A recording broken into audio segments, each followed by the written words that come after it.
but then intertwined in between it, after Halloween Newts, you had 3 fucking exclusives, which is just exclusive is like disgusting.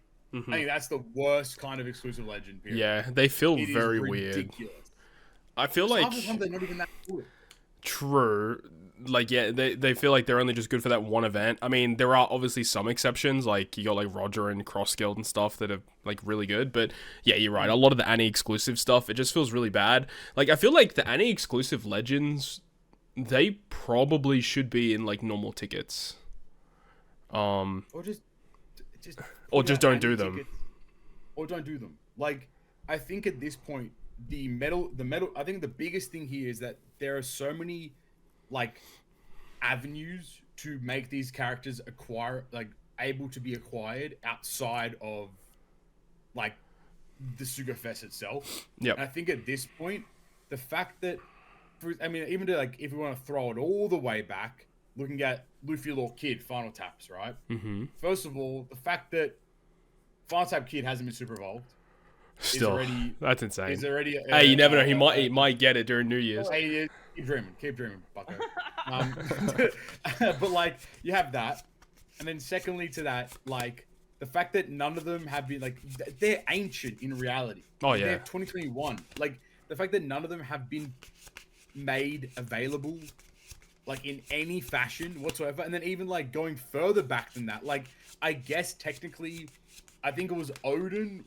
As a new player, you could get Odin from like logging in every day or like for 10 days. I think that is still a thing. I'm pretty sure. I think so, but Roger doesn't have that. Yamato's from the banner, I think it is. Yeah. You get, like, I'm sure they updated that, and it's like if you log in. You might get both, actually. yeah, they did update it. Actually. I think you're right. But like even like Roger's unavailable. I think he's available in the banner, the Head Start banner, which is okay, I guess. But like again. That's also a problem in my opinion. And like it's that kind of idea. It's like you want to do exclusivity, like that's fine. Go for it. Like by all means, like that's how you make money because you funnel people into those game modes where no one really wants to be a part of it per se. But like there needs to be some improvement in terms of cycling making these characters available in a more I think what they I've solved the problem. Here we go. Here's how you solve the whole problem, right? You have consistently existing banners. You have a constantly existing TM banner, a constantly existing Kazuna banner, a constantly existing Rumble banner, and a constantly existing Annie/Super Sugar Fest banner. And then over time, you add characters to that banner and maybe remove old ones or just leave it as it is. And they're perpetual. So like, I'm not saying that you're going to have a TM banner that's going to immediately have, TM Stussy available on it now, but maybe you have TM Legends from the start of the game until 2021 available on that banner. And then it gives players an opportunity to go and pull on those banners. Or maybe you remove it from the game modes, but then you put it in terms of exclusivity. Maybe have all of those units available on one perpetually existing banner. I feel like no steps in the banner at all, so nothing's guaranteed. Yeah. It's just like it exists as an opportunity to get these characters if you want to do so. That's kind of the end of it. I think that's the biggest gripe, is that there's no opportunity to acquire any of these characters if you don't pull on those respective banners. Yeah. There's also the fact that so I hate always comparing it to Dokkan, but the fact that when Dokkan, like, they bring out a new shiny unit, everyone wants it, then the unit doesn't come back for like fucking months. Could be 4, 5, 6 months. The next time that character comes back, you can use your Sugo medals or whatever to buy the unit. Just to buy the unit when it comes back. Like, I think that's really cool. I mean, like, even if you limit it, you can only buy the character once. So if a character's got like Super Tandem or whatever, you can't just max it out with medals or whatever. Like, I'd be fine with that. Like, a character like Stussy, for example, like, that character's interesting because I don't think... Did Stussy have a rush or a premium potential ability? No. She's good. She's really good. Yeah, Stussy's fantastic. I thought that she was a great addition, but the fact that, like, we have to wait until she's, like, back on a random TM banner, whenever that is going to be. Yeah. Most of the time you wait for, like, one of those Super Sugo treatment. Yeah, remember when Green Bull came out and then, like, he didn't come back for, like, 3-4 months? He had it for so long.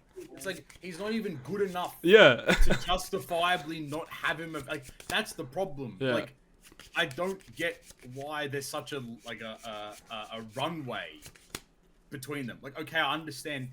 Okay, Stussy came out this month or whatever it is. Maybe don't make her available in the next banner. Yeah. But the banner after that, 100% she should be available. Especially with the new TM structure, where Part 1 has, I think it's pretty much every single TM Legends available in Part 1, besides, like, maybe the last 2 or so. Like, Yeah. we're going to keep churning. And then the continued problem with that is, with a limited amount of Legends per part or per banner, you're gonna fall into the exact same cycle that caused all of these TM parts and banners to exist, where you're gonna have more than 30 TM legends appear, and as such, you're gonna have to go back to splitting them or removing the old ones. Or so there's so many layers deep to like these problems there's also the major issue that I feel like it was touched up on. I don't know where it was touched up on. Someone mentioned it somewhere. But just the pure, like, quality of the Sugofest exclusives that we get. Oh, horrible. Where it's like, the normal legends are basically rare recruits now, and we only just hope for the Super Sugos to come out. Like, I hate that. Yeah. And it's also comes down to, like, there's so many factors that go into that. Obviously, the fact that, like, just the pure fact that the Super Sugos are so valuable, and that they're so rare, compared to normal legends, which are readily available, and then also just the sheer volume of legends that we get. So they always have to release, like, a legend for a new game mode or whatever. And you're right, it's just like the level of quality of these legends are just like rare recruits, and then you use them for that one piece of content and you basically never use them again unless one niche specific piece of content comes out, because they don't boost these characters for that long anymore either, which is again another layered issue on top of it. The boosted list for all these pieces of content is absolutely dog shit. It's really hard for newer players to get into the game. There's just like so many compounding issues in the game, and they all like intertwine with each other, just make the game a really bad experience. It is, and I think the issue, the problem with all of it is that Bandai looks at things from a band-aid, like it's band-aid, you know, unironically. Like it's a bandage solution thing. It's like instead of like, and a lot of this like stuff appears in like computing classes or programming or whatever it is. It's like instead of like diagnosing and resolving the problem, you kind of have a hot fix or a band-aid solution to kind of cover the issue for a little bit of time. But then the problem with the Band-Aid is that eventually, like, it peels off, and then the problem re-exists. And then since you've tried to like Band-Aid a bunch of things, you're never going to get back to fixing the original problem. Like, I think the fundamental issue is that there are too many legends. I think that issue, like reducing the amount of legends, I think genuinely potentially resolves a lot of problems. However, to play devil's advocate, if you're reducing how many legends you're releasing, that means that content is going to probably go back to being that weird difficulty where having a legend as the main booster makes of the content captain easy effect. Because the captain effect, exactly right. And it's like you might make the argument like, oh, but in Kazuna, the rare recruit gets the boost captain effect. Like, with all due respect, I'm not using the rare recruit as the captain in a Kazuna fight. I'm just going to use him as a friend captain on my crew as well. Do you know again, like it's the same issue. There's also like, I don't know, because okay, this is kind of weird, right? So I've been thinking this for a while, and I was like wondering, like, we used to have it so good. Like, I feel like Treasure Cruise, like especially around like the first like couple of treasure maps, or like when before the merge, Global's treasure maps were really good, and when we merge ruined the game. Yes, I do feel like the merge was a major issue because the Japanese player base, they were able to get away with so much with the Japanese player base because they didn't really care as much, or they didn't voice their opinions as much. Whereas Global is always extremely vocal about their issues. And of course, as we've seen, even like with the Uta issue, where they will listen to the Japanese player base over the global player base. So it just feels really bad that when we do the merger, we get Japanese formatting for all of the events rather than the global format, where we had like our TM boosted list was so fucking massive, it was crazy. And they were boosted for like, we had like everything boosted for like so long, like multiple months of like all these legends, and like random older legends were just somehow boosted in events and stuff. Like, it was so much easier to play the event back then. I feel like, I mean, that's another big issue. I feel like the game's way too difficult right now. So hard. No, the game's so... Look at the Wapple of it. The candy Wapple. Let's look at the candy Wapple. Yeah, that's even crazy. It's I don't even want to get started. I saw one screenshot and I was like, it's Super Boss. I'm basically playing Kazuna. All that to get a +1 recovery candy. All that effort to get a +1 recovery candy that might dupe because I don't have the new Uta. And mind you, the percentage chance to get a duplicate drop if you have all the other freaking units and you're using them. I think it's not even the booster system where it's like if you own the unit. It's the booster system if you use the unit. Oh, that's so bad. Yeah, it's it's a 5% rate. 5%. So if I'm using it, why fucking bother? I need to bink a 1 in 20. Like, and even if I have 6 units in my crew, that turns it into a 6 in 20, a 3 in 10. So I have a 30% chance to do 1 candy. I could go right now, this whole call, I could record myself playing Coliseum, not even playing, pressing the auto button, hey, V1 Kaido, what's up? And I would get so much more candy 100% out of it, plus EXP, plus berries, plus raid points. You can sell the drop as well, plus tomes. Like that's an infinitely better use of your own time and stamina. Mm-hmm. Like, is there chopper missions for this event? Yes, there are. There's 20. You have to clear it 20 times, and the chopper missions. Don't tell me it's fucking luck drops. It's not luck drops. Okay. It is like +10, +20, and +30 gold candy. Again. There's no gems. There's no bounty. So there's literally no reason to play the event. We went from having an event that was already solved, by the way, because you had Shirahoshi, you had Hillyuk and Kureha, you had Chopper, and now that Chopper has a 6+, Shirahoshi has a 6+, all that kind of stuff. So the quest got even easier, as a matter of fact. We went from having a quest that you could farm as much as you wanted. I mean, sorry, not much as you wanted, 100 times. Yeah. Like, where you actually get thousands of candy if you actively played it 1,000 times. To now, a co-op quest that gives you, I think, 2 stones. Whoa. I was supposed to get another fucking 198 more of those to do a goddamn multi. Like, you know, and then like 6 candy. Like, Tony fucking put a photo in. He got 7 recovery candy. Like, what pipes are we smoking here? I did want to point out, I pulled up the booster list for TM Kizaru, OG one. Oh, shit. You know the legends that were boosted on that one? Let us know.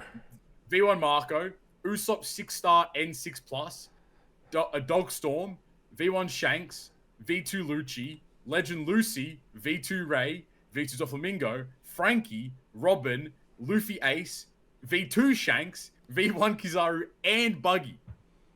Hell yeah. What was the release for that? I think it was the V2 Kuzan and V2 Akainu. Yes, I believe it was. But then the best part about that was that you have to take it a step back because there was no releases.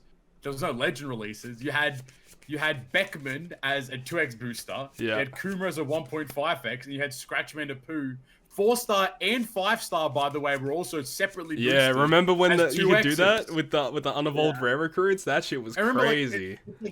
I don't want to say at the end of the day, like, you can easily wear rose tinted glasses and think that everything in the past was better.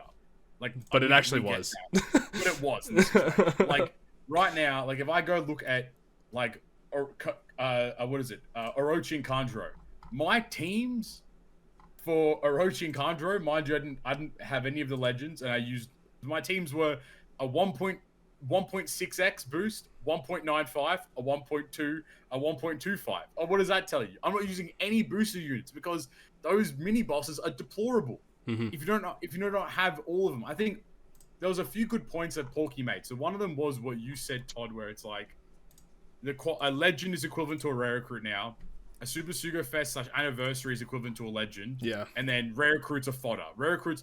If I ask you right now, Todd, tell me what like half the rare recruits this year did, or like if you can off the top of your head. I'm so fucking cooked. I can't. Rare recruits. No one knows what rare recruits. Like right now. Hey, Stump. Let's play a game. Rare recruit Blackman. Jesus Christ. Apologies. Blackbird and Shiryu, the quick unit. They're driven powerhouse. What do? They do an 80% HP cut, and they reflect the damage from the 80 times, I think. 30 times? Close, though. You got that part. You got the HP cut, though. And then they do a 3-turn color affinity or something like that. Yeah, pretty close. He's actually kind of big. Damn. I would have been cooked. I would not know. But then you missed out on removes poison and burn. Okay. If you have a color affinity, boosts it. If your HU is below 25%, like it's come on, man. Whereas like back in the day, like you remember these rare recruits like Bobbin and Cy Robin and yeah. Time skip Nami, hello. Like, yeah. Say what Beppo does, not Beppo, what's his name? Bobbins does to a T. Yeah. Exactly. Air abilities for crying out loud. Yeah. Like, and that's not to say like you need to memorize these units right. You know what I mean? Like, it's not to say that, but it's also like I think there's a big part of Treasure Cruise is that obviously it's carried by the IP, but nothing is memorable anymore when it comes to anything that releases. Like except for the Super Sugos. Exactly. Yeah, and even then, some of the time you look at these units and you're just like, well, they exist. Yeah. That's cool. I'll pull for them just to have them. Like, that's great. And that's a shit mentality to have, by the way. Like, but that's, again, it just adds on to this whole idea of, like, we're, like, layering on top of the issues that already exist instead of addressing the problems head on. Like, I think, like, a lot of people's quote-unquote solutions are very unreasonable. It's like, give us 1 million gems. Oh, fuck, I love that. I want as many gems as I can. But it's like, we wouldn't say no. Exactly, but you have to. There needs to be a level of realism. I was gonna say realism when it comes to actually like answering these kinds of problems. Like, I think at a base value, every single reward has to be doubled, bare minimum doubled. If not, add a 0 onto everything. Like, you know, that's a starting point. Yeah. Like, I think the other part is like, I think I made a point a while ago where it's like, if we're averaging like, let's say 6 legends a month, right? Mm-hmm. At the worst possible probability, requires you to get 7.5 thousand gems. Fuck which that. is it's like no, I think it's a little bit uncanny. less, but still like it's around 7,000, I reckon. Because like if you're taking into consideration what the 25. Yeah, no, you're right. Sometimes it's 25. Still, though, like, sometimes it's like it's still because I think I was talking to I can't remember who I was talking to about it. I was like, yeah, it's like 7,500. They were like, oh, actually, it's more like 7,000, and I was like, still, like it's beside the point. At least 7,000 you know what I mean? gems. At least. A month. Let's say 7,000 gems, right? All right, so this is Australian dollars, right? 300 gems is the best gem pack. So let's assume that every gem pack's 300 gems, right? Divide that by 1.5999, $160, which is already insane. That's $1.87 per gem. Multiply that by 7,000. You need 13,000. That looks wrong. No, that's fucking right, actually. Yeah, like 13,000 fucking dollars. Oh, sorry, gems per dollar. Or something. I don't know. Like, it's fucked. Money, dude. That's so much money. Like, you know, I thought I was wrong, but I actually that might be like a wrong count. But you know what I mean? Like, if you're basically every dollar you spend nets you in Australian dollars. Every dollar you spend nets you 1.87 gems on a good day. When it's 300 gems, gem packs. Which don't even start with the sales. They aren't sales, mate. I know by technical terms it's a sale, sure, but it's not. I'm not getting. You're just giving me more product. No, we only get sales during anniversary. When we get like, there's that one pack that's like 50 gems or 100 gems for like a super duper discount. Whenever the fuck they do that. Yeah, one of them. Yeah, one of them. It's like, I think like one issue that hasn't like that isn't kind of brought up is like people are actually, including me, and a lot of people, are very much willing to spend money on Treasure Cruise. Like that's the crazy part. Sunk cost fallacy.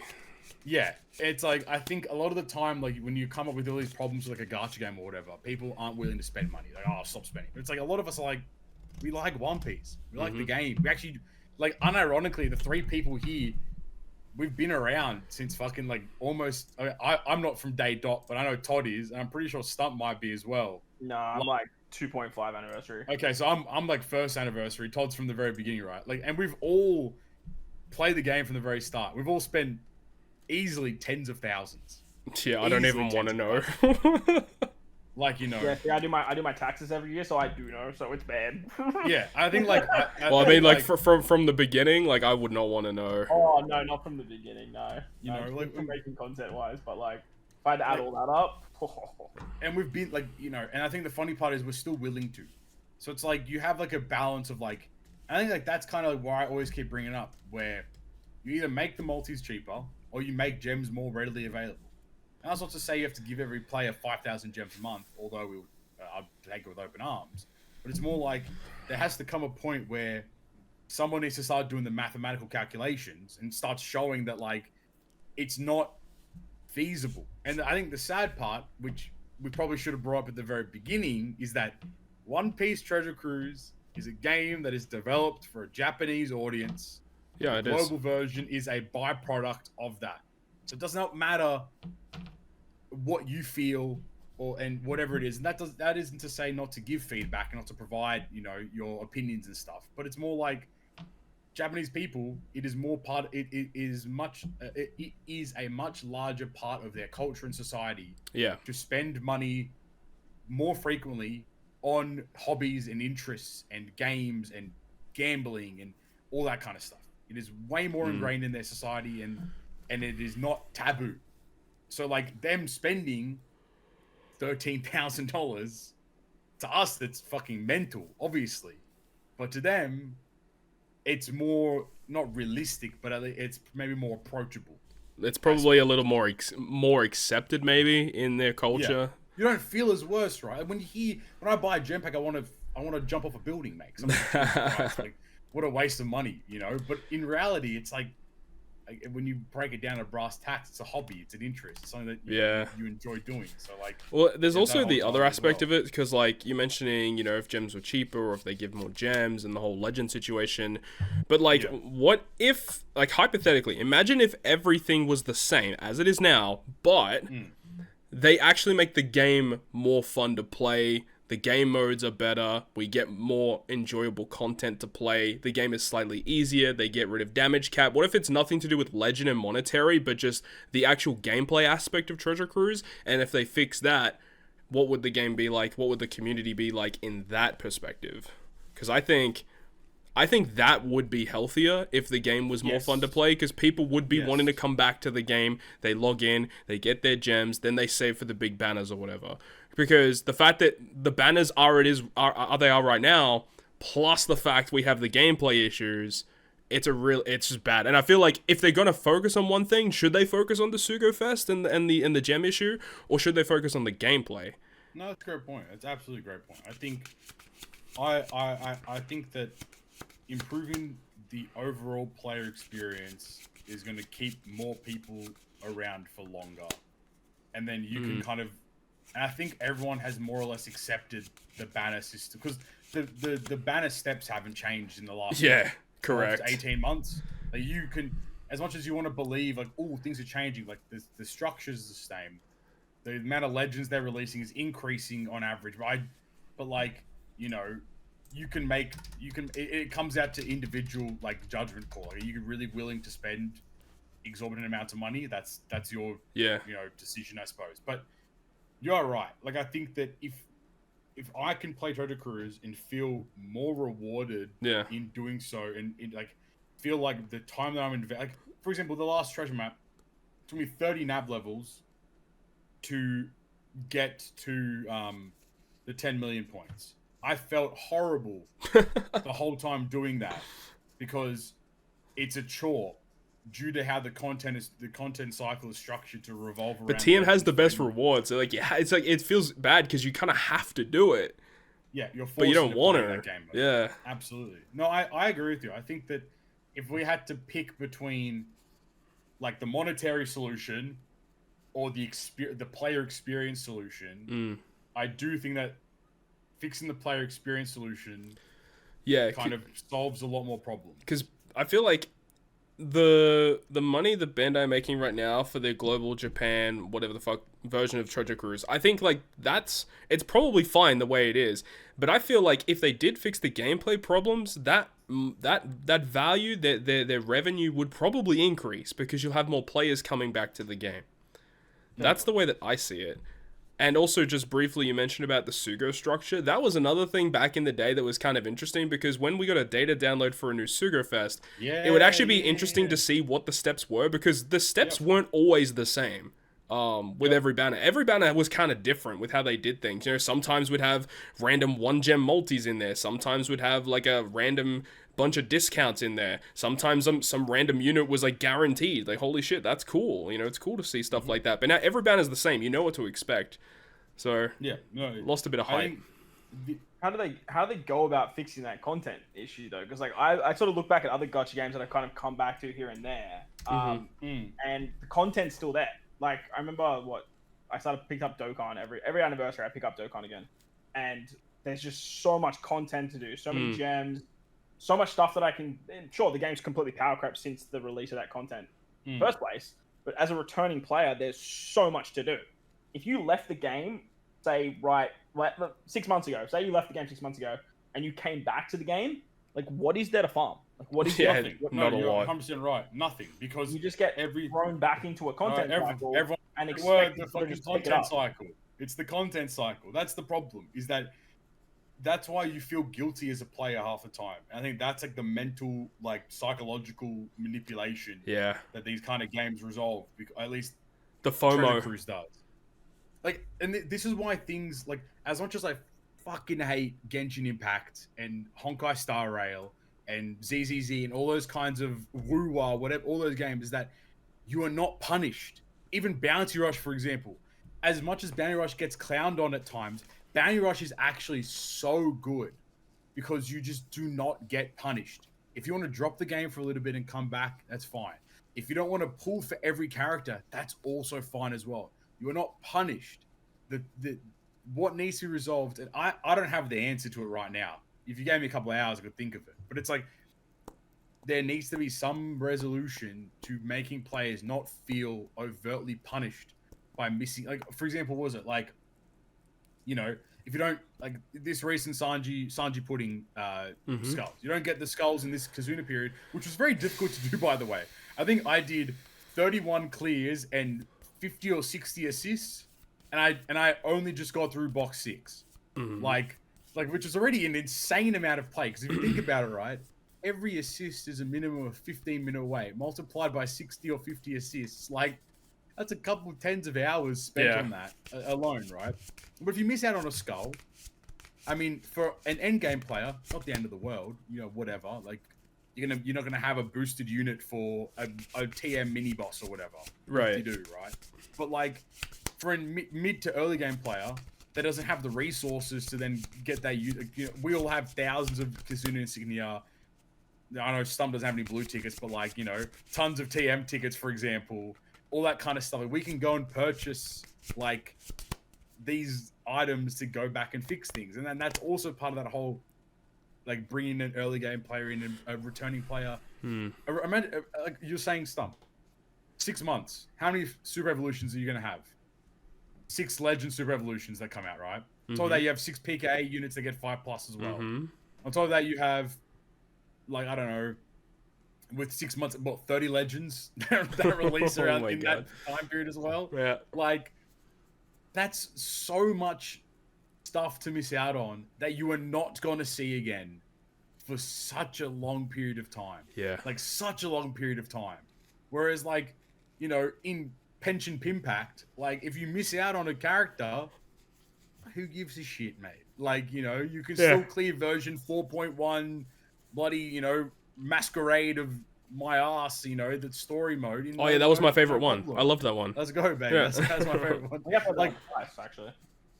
Like, but I think it's hard to say, but it's too late for Treasure Cruise to do that, though. Yeah, if you wanted to resolve those issues, it's a major overhaul. Yeah, like, you'd have to make it so that it's the meme, but it's like TM has to be available 24/7.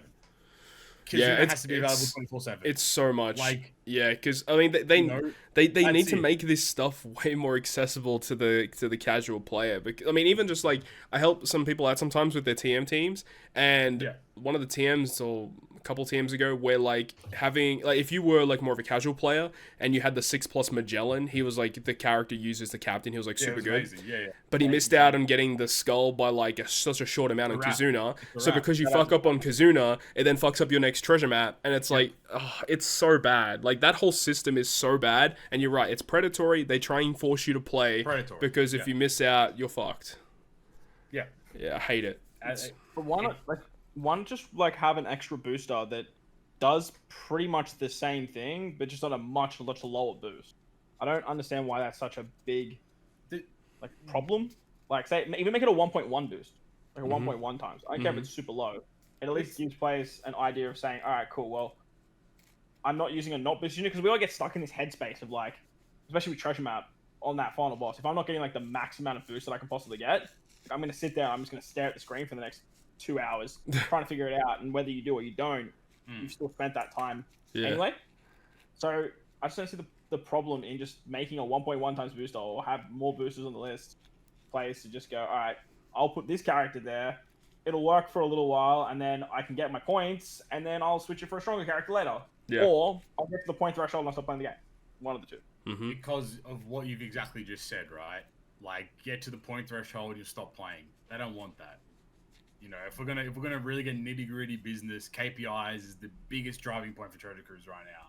How long can you keep a player in the game at any given time, and how can you twist those numbers to go to this fucking CEO of Bandai to say Treasure Cruise gets an average play time of 6 hours per day over the course of 365 days in a year? Then how can you show those numbers to make it look pretty, to keep the revenue, to keep your game afloat, you know, in general, right? Especially in Japanese business, where if you fail in that kind of sense, you're done. It's a big, yeah, you're screwed, right? Like, it's a big problem. So like, that's the whole point. Like, if I give you more point boosters, you play the game less. Even though, but then you're gonna say, oh, but Papi, fucking, you know, why does the legend give you 2x boost? You spent money on that one, didn't you? You know, so you know there's avenues to it. That's just how it kind of functions, right? So if I give you a bunch of 1.1x boosts, yeah, 1.1 times 1.1 is equal to 1.21. That's not a lot of points, right? But that might save you one extra run, which is an extra 20 minutes or 30 minutes or 40 minutes in the game, which then lowers your overall KPI or time in game, which then over the course of 365 days lowers the amount of time you play as a whole. As such, it's not good. Actually, and well, they know, yeah. Oh, so speaking of, you know, time playing the game, it's kind of like a side thing, but the login, like, account login streak rewards are just so dog shit. Like, that's just another side thing. I mean, that's definitely low on the priority list. Yeah, it's low, but yeah. But the fact that, like, you know, there are so many veterans. We call ourselves veterans. I think they called us, like, I think one time they called us, like, champions. Like, I remember Bandai explicitly called out, like, the old, like, people that have been around for a long time or something. Either way. But, like, you have so many players that have genuinely been around for so long and have been very loyal to the game for so long. Whether they've played it on and off, or they've quit and come back, or, you know, they've had one account or they've had multiple accounts or whatever it is. A lot of people, like, all of us, like, bro, I started playing this game when I was 16, 17 years old. I'm 26 now. You know, like, I was a kid in high school playing this shit. You're old as shit, mate. Don't start with me. Like, you got a kid now. You have a child. Like, what do we do? You know what I mean? Like, that treasure map thing. It's like, I get the whole KPI thing, and I get the whole, like, if there's more boosters, it shortens runs. But, like, people just aren't playing. Like, yeah, exactly. Yeah, that's the slippery slope. You have to.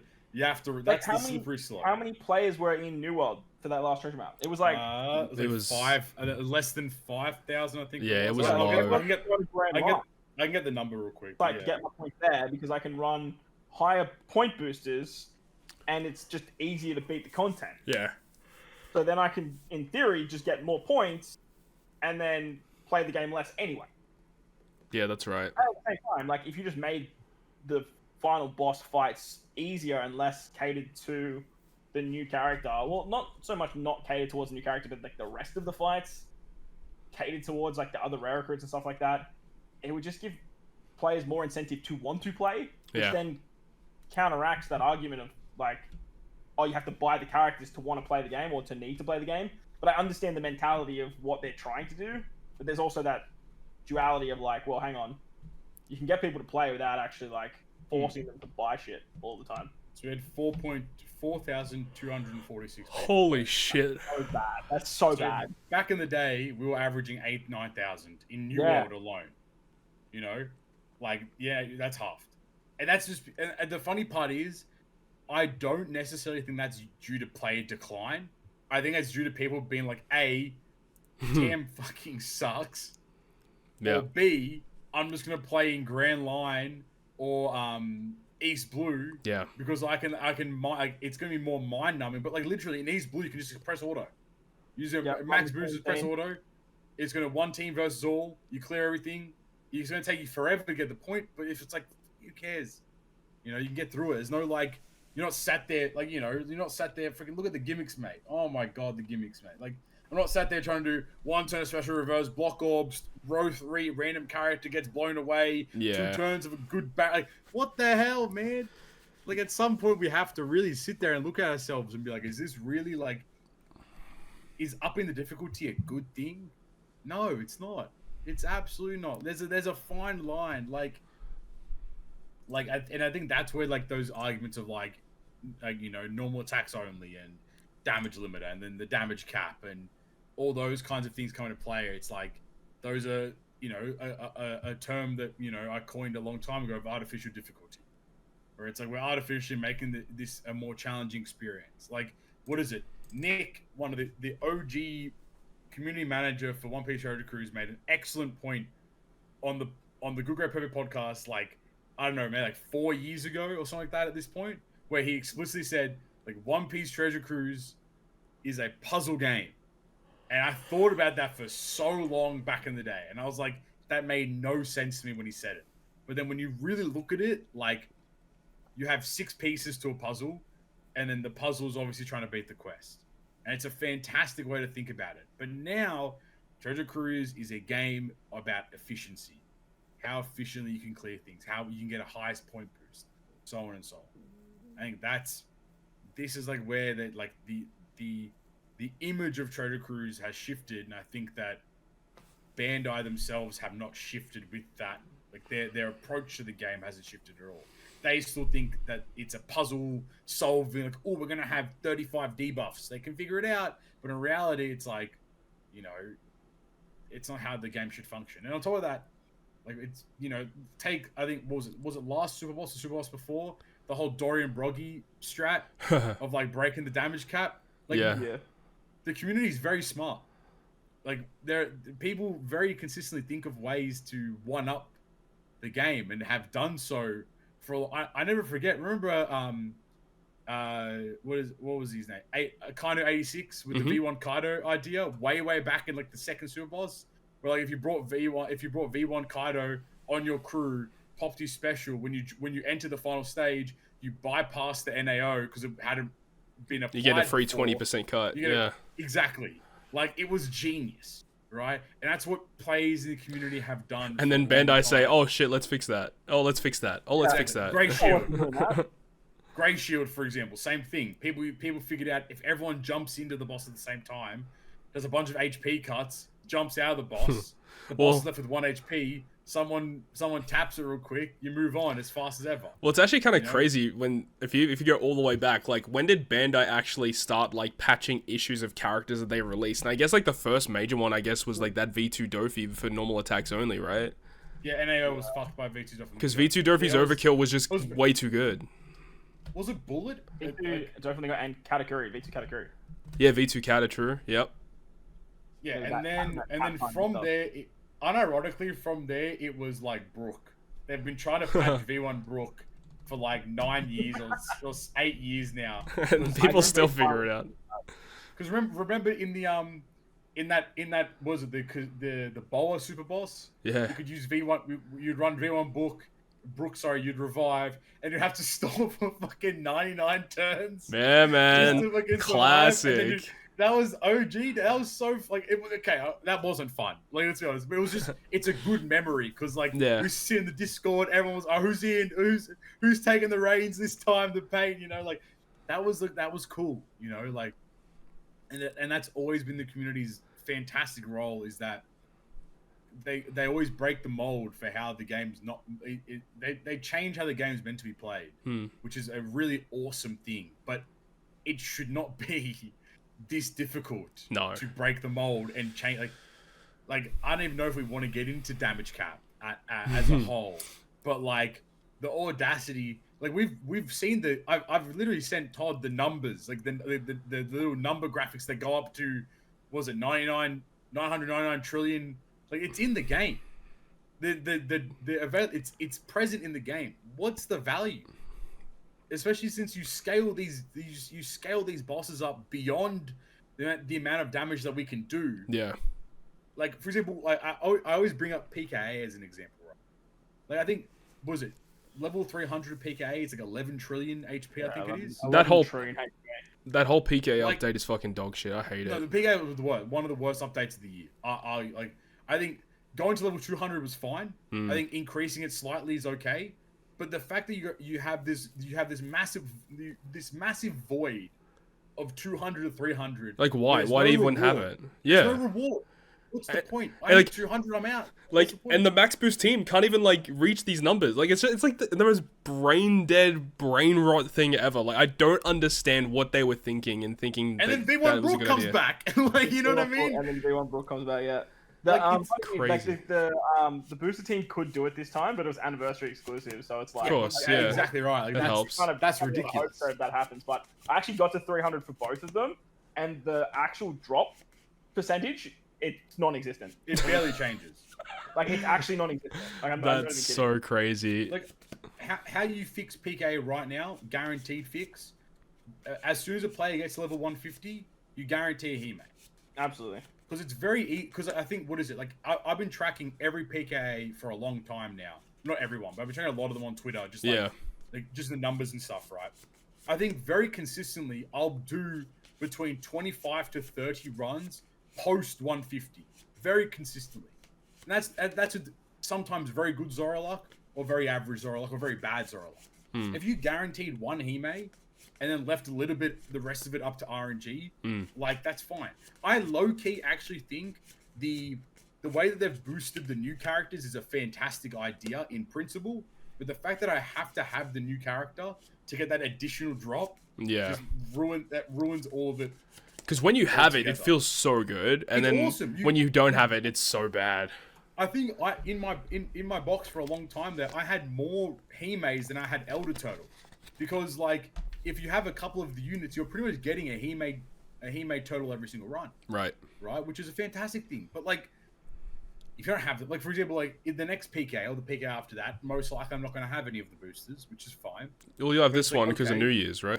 Yeah, this one's be fine, be great. Everyone will love this one. Yeah. You know, but then the one after that, fucking hell, mate. Like, you know, that's a problem. It's those ideas, and I think it actually comes back to what you're saying with the OG TM stuff, right? It's like, imagine if the last 3 batches of units still had like a 5 or 10% chance to give you a He-May, right? Maybe like a 5% chance. Let's not be, it's Bandai, first of all. Let's not be too far. Like, if you had a couple of those legends, if you had pulled in the, whatever it is, you know, like, people would feel more, good about pulling for these units if they're boosted for more events. Because with all due respect, if you pull in an end of month banner, you eat glue. Like, I'm bringing eat glue back, you know? Like, there is no end of month legend that has released this year that is good. Period. There's none of them. Okay, hang on. We need to do some investigation. There's none. You cannot convince me otherwise. What do you mean, bro? The Sword Legend's heaps good. I love that unit. Fuck. That guy sucks. What about the memories of Straw Hats? We all love them. Or every single one of them is bad. Oro. That was that was honestly, that was the down point of the year when they hit that Memories of Straw Hats as the after party celebration. That was the worst 2 months of treasure. That actually was the best 2 months of Treasure Cruise because I just didn't spend a single cent. It was fantastic. All right, let's run through the gambit, right? Actually, I've already found the badge.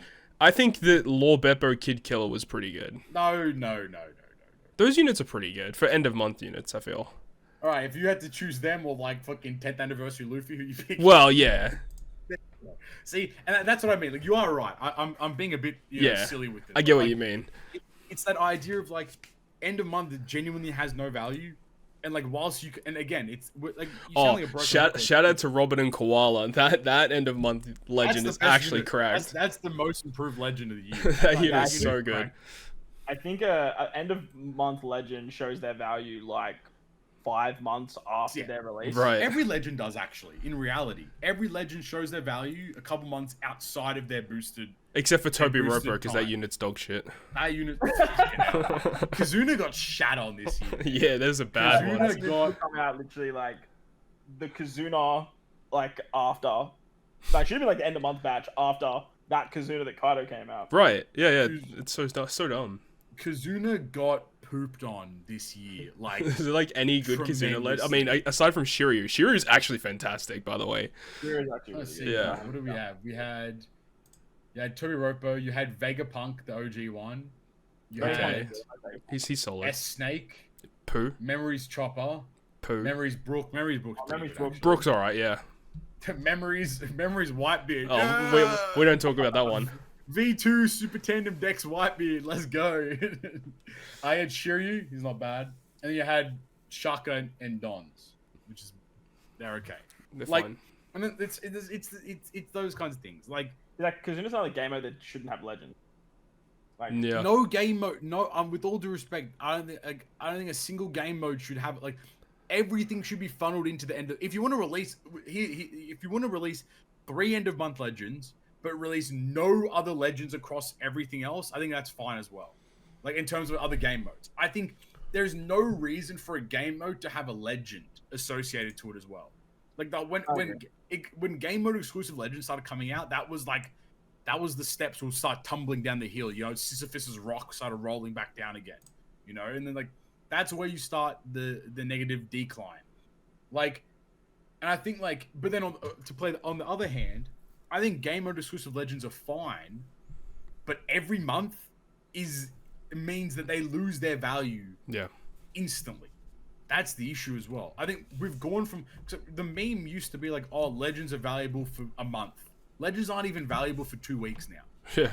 You know, like, and that's really bad. It's like 5 days and that's it. Literally, like a lot of end of month legends are really good for the PKA period, so it's 10 days, and then you never touch them again. Like I literally didn't pull the new Odin or that Carrot Sulong fucking legend. I'm fine with that. I don't think I'm ever gonna use those units. Carrot stinks ass. I don't give a fuck. I mean, Odin maybe has some cool abilities. Odin but... could be cool, I suppose, but like Carrot's stinky, and I pulled for them like an absolute jamunk, right? Yeah. Like, but like you know, it's the same thing. Even like looking at like the stuff, right? Like again, Big Mom Katakuri, Kato King. I mean, yeah, they have Rumble Super Special. They're pretty good in the Powerhouse team and Rumble, but in regular content, like unless Stump tells me, hey, fucking use these units to do this shit, I'm like, yes, sir. Otherwise, I'm never going to use them at all. Yeah, no thanks. I think it comes back to one of the big 3 things that Porky said. Like, if it's not free spirit slasher, it's shit. It's not worth it. Because Yep. all of the other characters that fall outside those classes, they're all like tailor made to the same name. So, like for example, like Driven Powerhouse, you're gonna have 400 Kaidos and Big Mums, 400 good Blackbeards and 400 good Kaidos, but like you can't make a team with 3 units. Yeah. Yep. And then you like funnel in some other 3 characters that are kind of lackluster. Yep. Where Cerebral is so like niche with like weird characters. Random ass legends. They don't get like Yep. enough power crept love. But like you talk about a free spirit character, talk about a slasher unit, guy with a sword, like they're always going to be like your top echelons of characters. So they're always going to be that step ahead just because they have the popularity. Like Zoro, Mihawk, Luffy's, like Shanks. even Sanji nowadays. Like if it doesn't fit those requirements, the character's just gonna drop off. What about Uta? Everyone loves Uta. Oh look. Don't. Or Yamato. Don't get me started. Don't get me started with either of those 2 rat bags. So if we get another Yamato for New Year's, I'm so done. I'm gonna freaking like I'm gonna have an 2 Utas in 2 months. That's crazy. Like we're getting a Yamato.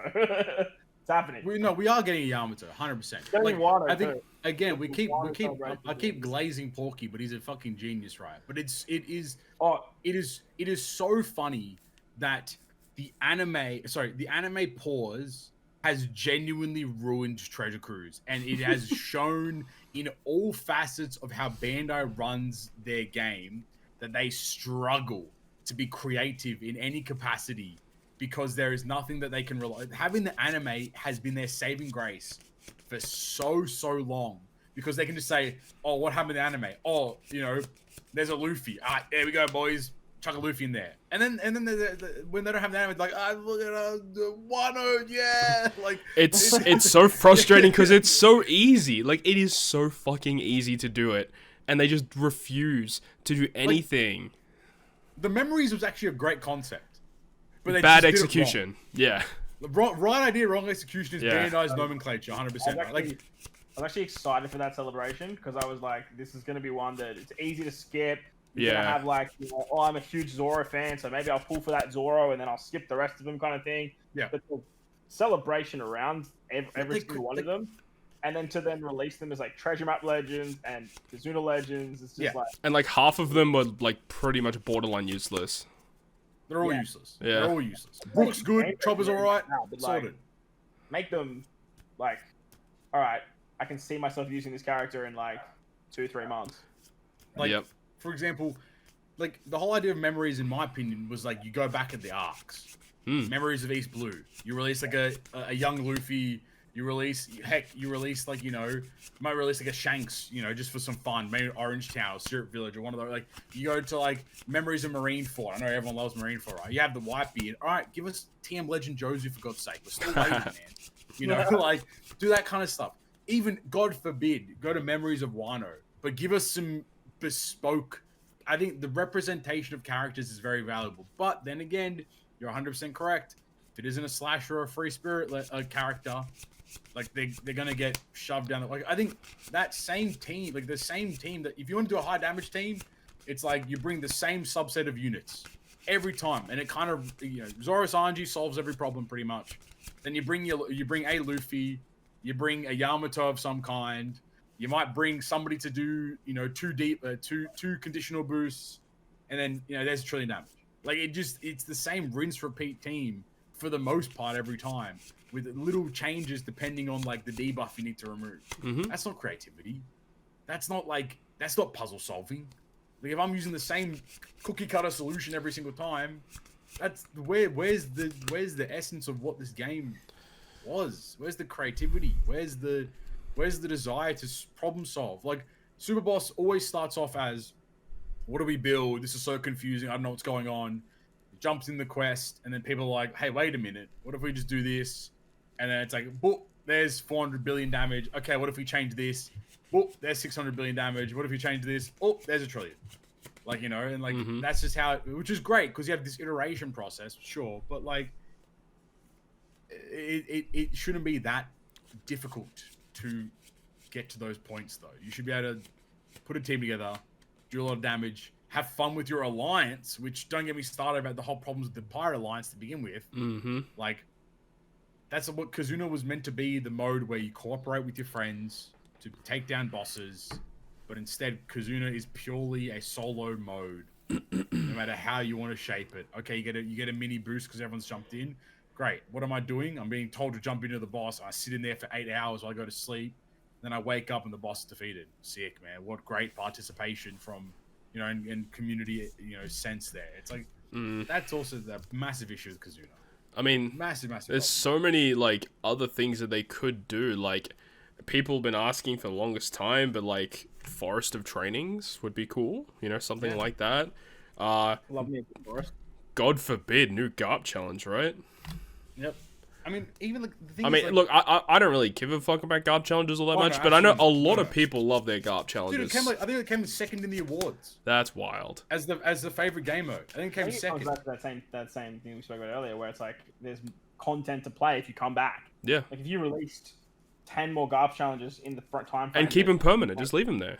Yeah, and they're just there. Yeah. Then I can come back as a player and go, alright, this wasn't new last time. Let's play this. Like, and like the GARP challenges are not like super difficult. They're like mid-level difficulty that you can run whatever the fuck you want for. Just about.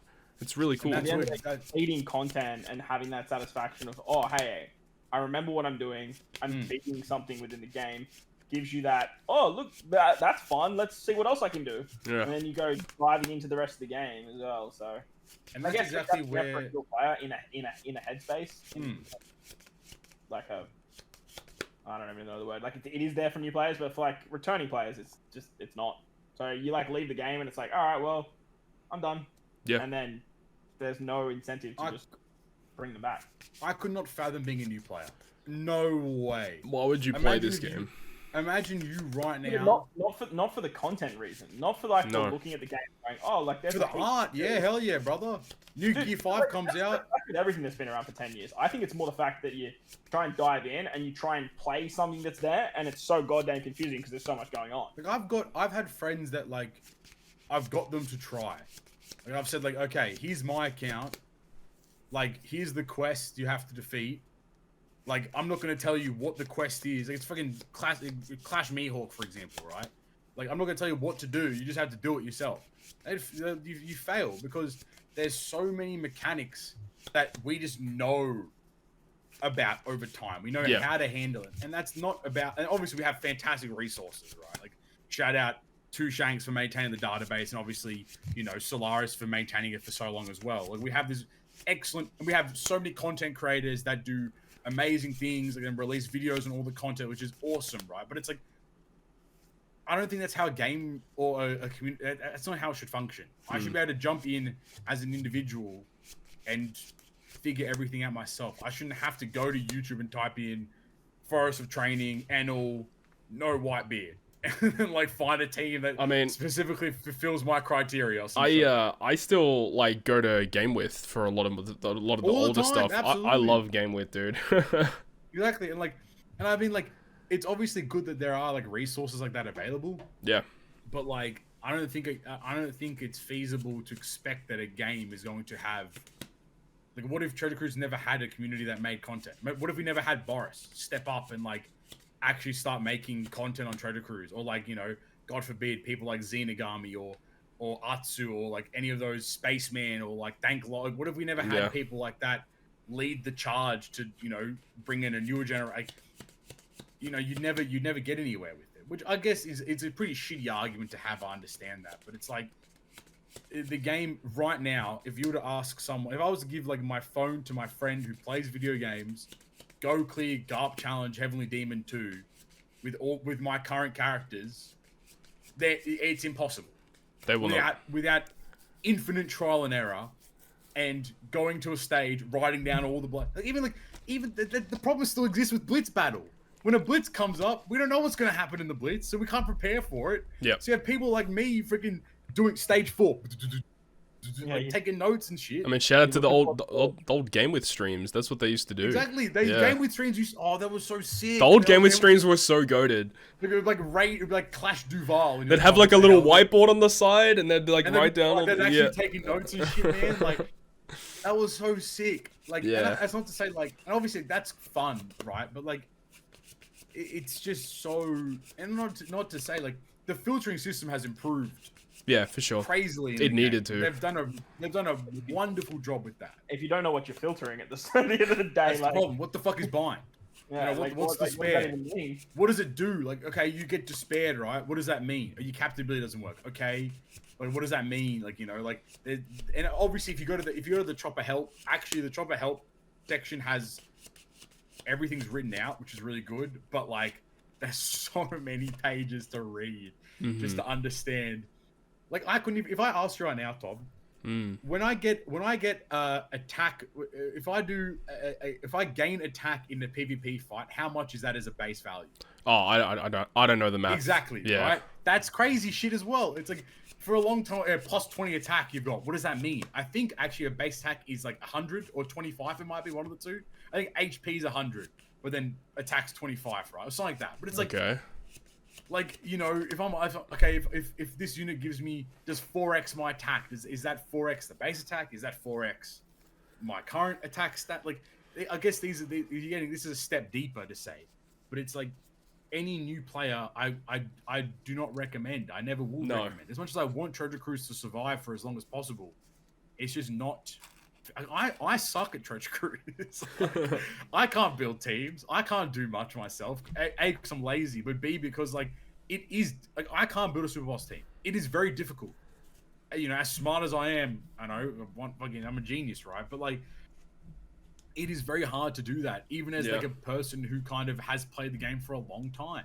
You have to have a very particular mindset going into these things. And honestly, without things like the TM planner or without things like the database, I wouldn't be able to build teams for content, even if it was using all the in-game filters, because it's still shit. Yeah. You know, like, it's still very bad to kind of handle as a whole. You have to really, like, fight to solve problems in this game where it's like, that should not be What the about case. the state of Pirate Rumble? Do you guys think Pirate Rumble is currently in a good state right now, or do you think it's shit?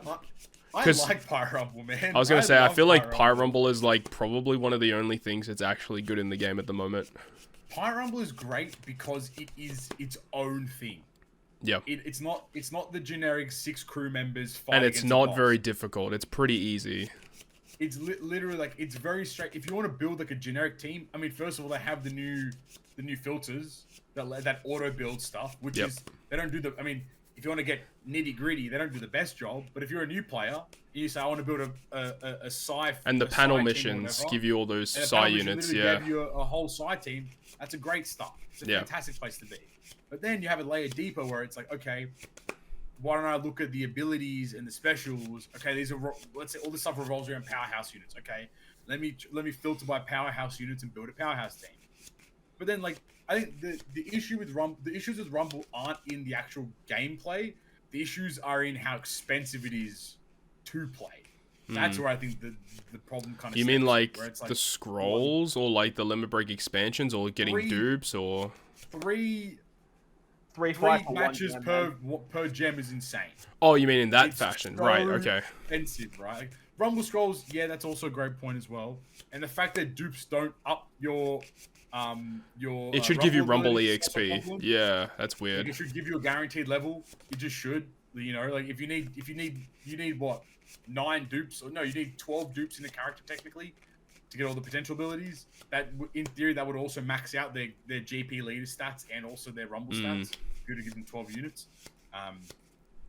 But like, it's so expensive. Obviously, like, Rumble unironically is actually a very profitable game mode because it's so expensive, because nobody really plays it. So if you chuck 20 gems in, chances are you're getting 30 gems out. It's just a little bit time consuming. Especially during Super Rumble, chuck 20 gems in, you may be walking away with 50 gems, right? Super Rumble though, they nerfed it hard. Super Rumble. And like, the other problem is that Rumble is so unrewarding to play as well.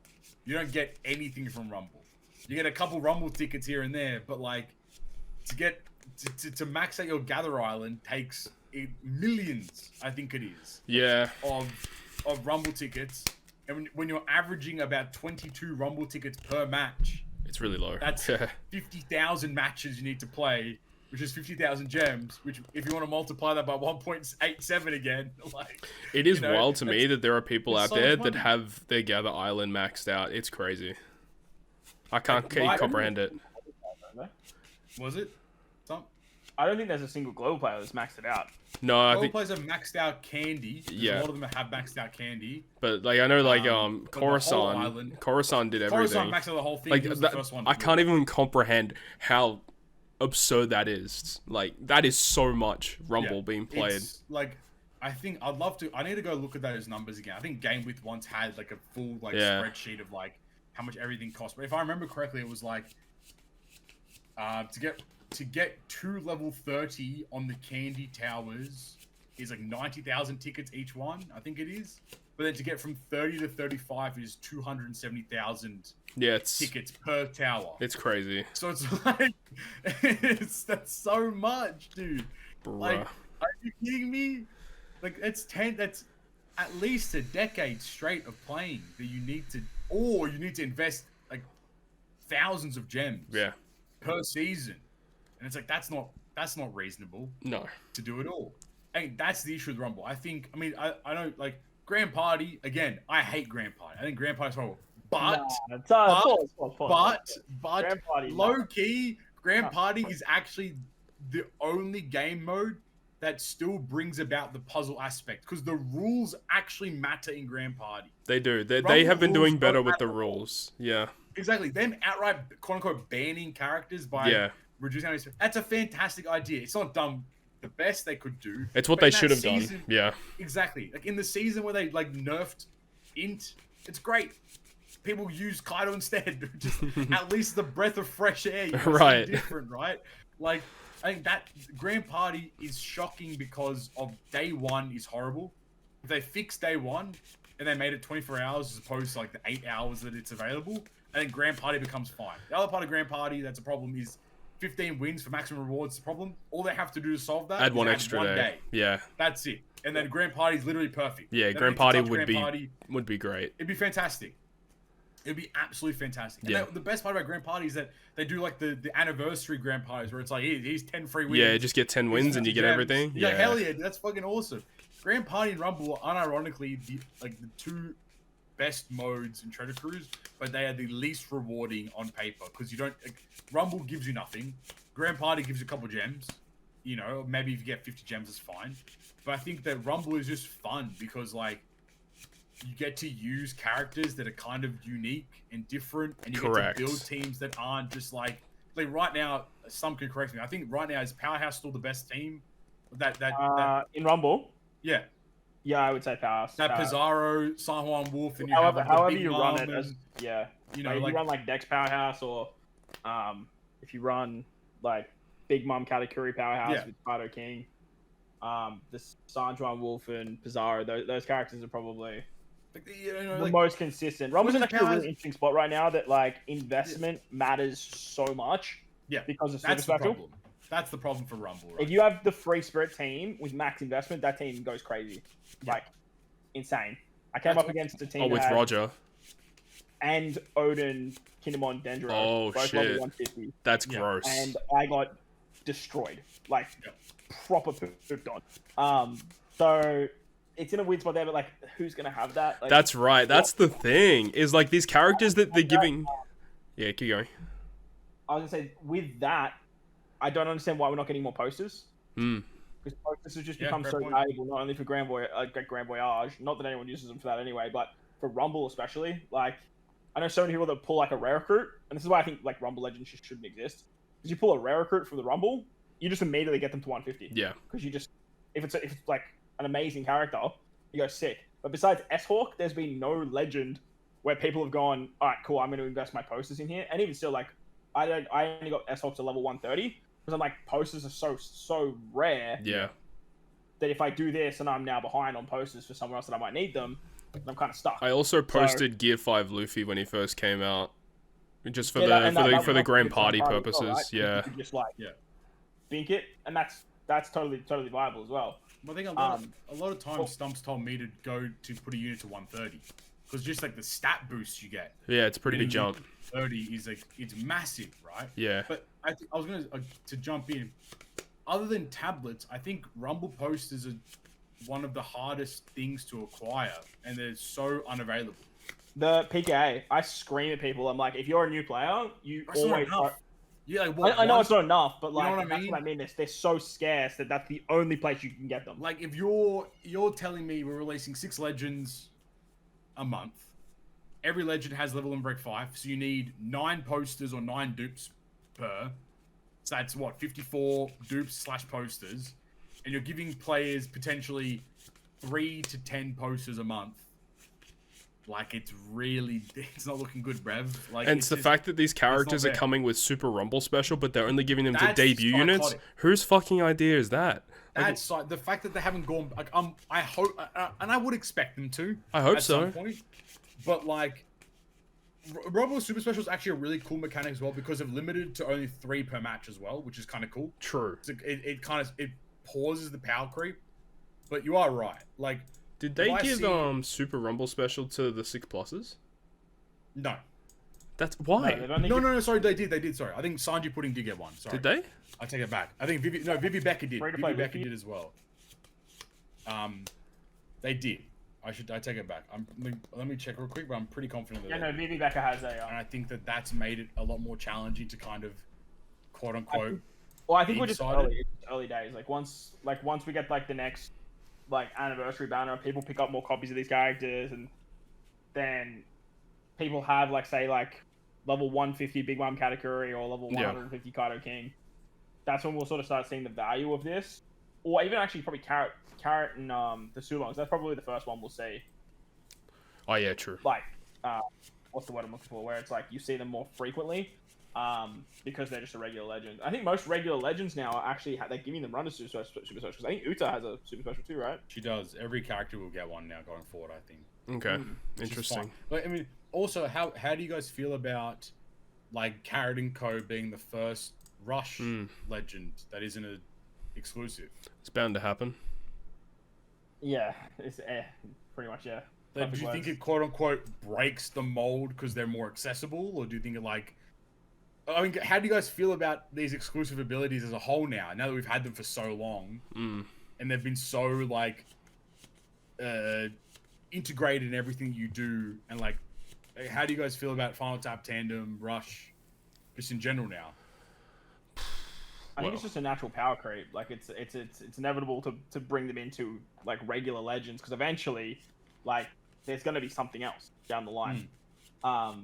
So why tailor gate the abilities just to Super Sugos? But it also then dampens the actual effect because like so many characters have them nowadays. Like, because I think Todd, you did the top 10 Super Sugos tier list. Pretty much every single one of those characters has one of these abilities, right? Absolutely. Yeah. But now when you look at how many like regular legends have like super tandem and stuff like that on top decent of it, amount, yeah. It's kind of like, well, when are you ever using those super tandems or those final taps compared to the super sugo ones, which are inherently going to be better? I feel like they're just adding them to characters just to add more value to, like, if you pull dupes, like, or incentivize people to pull dupes, or I don't know. I don't know how that would incentivize people, but maybe people get like dopamine hits when they rainbow a legend or some stupid shit. I don't know. Like, if there's such a shitty character comes out with a bad final tab, bad super tandem, like, I guess people can pull dupes if they want. I don't know. It's just kind of weird, honestly. And they still can't do final taps right. I don't know what the hell they're doing. Oh god, mate. Final taps got fucked as soon as they released V2 Straw Hats, so they realized they went too far. They tried to reel it back. Yeah, but they're trying to replicate that, and they still haven't done it right. Like, I saw Verse Luffy won the best final tap on GGP, right? Yeah. And it's like half of you guys were like, wait, what the fuck does he even do? Exactly. Like, literally just like a nerfed version of V2 Straw Hats, right? Yeah. But it's like, why? Like, why is it a nerfed version? Like, it's a higher requirement for a lower damage. Yeah. On a character that came out, 3 years ago now? Mm-hmm. Dude, V2 Straw Hats is disgusting. Like, that unit is, like, repulsively... Like, at the time, that unit was repulsively good. Yep. Like, the fact that, like... I think that's also, like, a big problem, is that they don't know how to toe the line or do any test. I mean, they don't know how to test at all. They either make characters way too broken or they make characters not good enough. Exactly right. That's 100% 100% correct. Like, you release a unit like V2 Straw Hats, where at the time you're like, these units are fucking cracked, and then for the next like 6 months it's just like, not even 6 months, that was a year pretty much. Yeah, pretty much. Like, oh, I have a free slot on my super boss team. They'll bring them in, they'll double my damage output, or not even double, 1.2x my damage output. Yep. Like, hello, what are you doing 120% bonus, thank you. Literally, shout out Rizzy. But like, on a driven team. Exactly. It's like, I'm running a Kaido team. I have a free slot. I'll bring him. Hey, who gives a shit, right? Why not? But, you know, and then you release things like the rush mechanic. Okay, Sanji's really good. All right, you have now fucking Gear 5 Luffy comes out. Hello, absolutely breaks the fucking mold. And then don't even get me started. Zoro Sanji, literally, I think we've argued, or not even argued, we've all agreed, Zoro Sanji is the best legend that the game has ever released, in my opinion. I think you guys said on GGP too. I would 100% agree. I think Zoro Sanji is the best character to ever release in OPTC. And I think it goes beyond the potential abilities. It's just general abilities. Like, for example, the class swapping mechanic. Zoro Sanji was the first unit to do it, and they fucking made them broken as shit. And then they've tried to reel it back now, and they haven't done it properly yet. Yeah. You know? I mean, it goes beyond that. True. The fact they do both classes is nuts, and it's like so many little components. Even like just randomly, their crewmate ability, remove 1 turn of despair for the crew. Why the fuck have they got that? I totally forgot about that. I doing a video and I was like, I'm okay. Maybe it's only like 5 turns of despair. Like what? You don't realize it, right? Sanji remove 1 turn of despair as a sailor. And then their switch effect is insane. Why? Like just enabling every super tandem. Just bro. That's it, 100%. Like, imagine if Zoro Sanji did exactly what they did, but they don't class swap. Are they still good? Not as good, but yes. Not as good, but yes. I think because of the argument of the only units that matter in Trader Crews are Slasher Free Spirits. I think that argument they would still be used, because they're super tandem. Remove Slasher though. I think you remove Slasher, and if a unit's Free Spirit, any Free Spirit unit's good in Trader Crews. Yeah. I think that's always been the case because Luffy has always been a Free Spirit unit. And I don't think there's a place in the game where Zoro Sanji doesn't shine. Yeah. If you take away the class swap mechanic, they probably struggle a little bit in Kazuna. Maybe. But like everywhere else in the game, you just bring them for that swap ability, guaranteed super tandem every single time. And they got utility in their special. The switch generating the attack and all boost. Then they also buff it with their special. Then they give you 2 insane chain buffs, utility. Yeah. Like they just do so much shit. And that just kind of like continues that argument of. And they get access to really good supports too. Exactly right. It's that argument of they don't, obviously we all know that they don't test, but and it's a joke, it's a meme, but it's a big problem. It is because you don't have people playing the game or playing with these units before they're released to fine tune them. Mm-hmm. So you either have like a Super Sugo Fest release. Like, look, I'll be honest with you, like Anniversary Blackbeard, right? Like same thing, right? Like he's kind of good. But I'm not actively seeking an opportunity to go use him or whatever it is, right? Even things like Roger and Odin, on paper, far out, that unit looks cracked as hell. In reality, I hate that unit. They're okay. So all these units that cost a lot of money for a lot of players, I think the only celebration where all the units have been really, really good that they've done quite well with was the recent 10th anniversary. As much as I love clowning on Shanks as a unit, he's actually really good, and all the 10th anniversary units are actually all really good quality, legends in their own right as well. Yeah, especially Ace, far out. That Ace is such an incredibly good unit. Free Spirit. That's exactly. Yeah, there you go. Case in point, right? It's just one of those things, right? But then it's then you have other situations where it's like V2 Film Red Shanks or V2 Film Red Luffy. These units probably could be so much better if they just gave somebody the opportunity to use the unit before releasing it. Yeah. And I mean, I'm not gonna, I don't know too much, but it's they have avenues to do that. They can easily talk to content creators. They can talk to people. I think the biggest thing is they need people that don't play Trader Crews to test shit out as well. That's a big problem. Because it's all well and good to have, Todd, come test this new legend. It's yeah, mate, you know everything about the fucking game. Sorry, what's a similar slot? Exactly. And then the similar slot can become a fucking tandem orb. What's a tandem orb? Oh, well, back in the day, they couldn't have super tandem because tandem was illegal to do because of these. It's these all the history shit that it's useless knowledge in my brain, But it's just. They don't know how to release good characters. I guess that's the caveat. That's the bow on top. It's the character is either disgustingly powerful or is downright useless. There's never and even if the unit is okay, you're coping at that point. The unit's bad. There's no okay legends in Trader Crews. They're either good or they're really shit. That's just how it works. So you have that situation there. But I guess even so, they tried to introduce Captain Shift as a mechanic. How do you feel about that? I actually like it. You're removing Super Swap. You're bringing Captain Shift into it now. What's the kind of go there? Do you think it's a good direction to take in that kind of regard, or what's the vibe? I don't know if it's a good direction, but I think as a veteran player, I think that's a really cool mechanic. But I can definitely see it as in the perspective of a new player, mid-level player. It can be really confusing. That treasure map that came out with the Kaido Big Mom and or the Kaido King and Big Mom Katakuri, that was such a confusing fucking treasure map, man, with those Captain Shift characters. Holy shit, it was very confusing because the gimmicks were just super stupid. You had to make sure Big Mom was the captain at a certain time so you didn't get blown away and stupid shit. It was really dumb. But I kind of dig it. I mean, because I'm not a big fan of dual units personally, but this is a really interesting way to pivot dual units out of the captain position. And put other characters in the captain position that get access to super classes, EX supers. They can only be used as a captain or even captain actions if they bring out more of those in the future. being able to captain shift certain characters to get access to mechanics like that.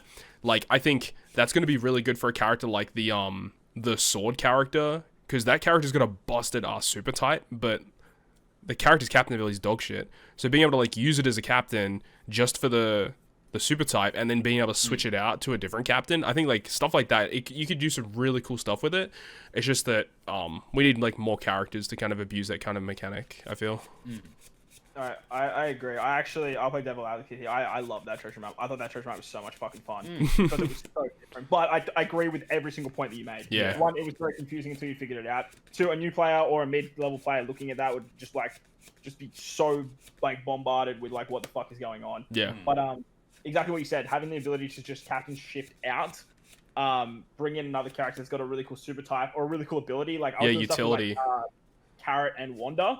Because they use like the cooldowns on turn 3, so you switch them in, get all the cooldowns, and then switch them out and go like, "Oh fuck you," and then just have like a really strong captain like Roger, Rayleigh Gaban, or Odin, Kimo Dendro, or even have like the Sulongs that just bypass the defensive effects. You switch them in, just think that stage, then you switch them out. Yeah, I think it's a really cool way to change the dynamics of how we play. Plus, it gets rid of super swap, which I think, whilst swapping was like strong. Besides in a boosted meta, you're either bug stalling or you're not using it. It's such a pain. Yeah. It's so frustrating. Yeah. By the way, I've been like this whole time we've been talking, I have been trying to beat this fucking Wapple event, and oh my god, talk about the. I was gonna say I did see it. I don't know if I saved it or not, but I did see the JP tweet with 2 teams to run it with. So fuck that. Find out later. Go farm some Colosseums.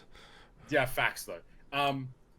I guess like I don't know how much more there is to kind of discuss. There is one other thing. Yeah, go for it. It's kind of like another more positive thing. I kind of liked the most recent Grand Voyage. I think that was a really good step forward. If they're gonna make more Grand Voyages, they need to be more like that. Absolutely, that was actually. A lot of teams I actually enjoyed that Grand Voyage. Yeah, like it wasn't stressful really. But even at the start, when I was trying to figure it out, I was like, "Damn, this is actually like." This is doable. Hard. It reminded me a lot of the Usopp one, the one back at Syrup Village.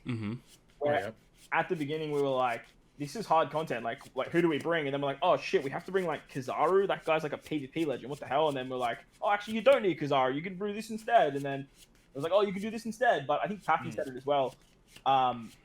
It still came down to the same conglomerate of characters, which is a little bit of a problem. But at the same time, like, I think they've taken a massive step in the right direction. It had more flexibility.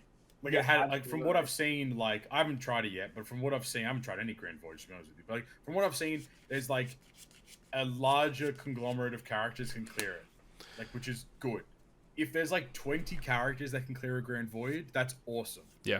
Grand Voyage is ages ago when you guys were talking about Garp challenges. I wanted to jump in and say like, if Garp challenges is meant to be the mid-tier difficulty, Grand Voyage is meant to be like the echelon of like, this is the hardest content in the game, right? Which is fine.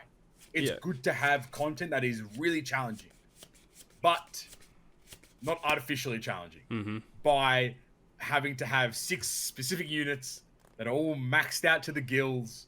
That's the wrong way to approach it. Yeah. But the recent one is a great way to approach it.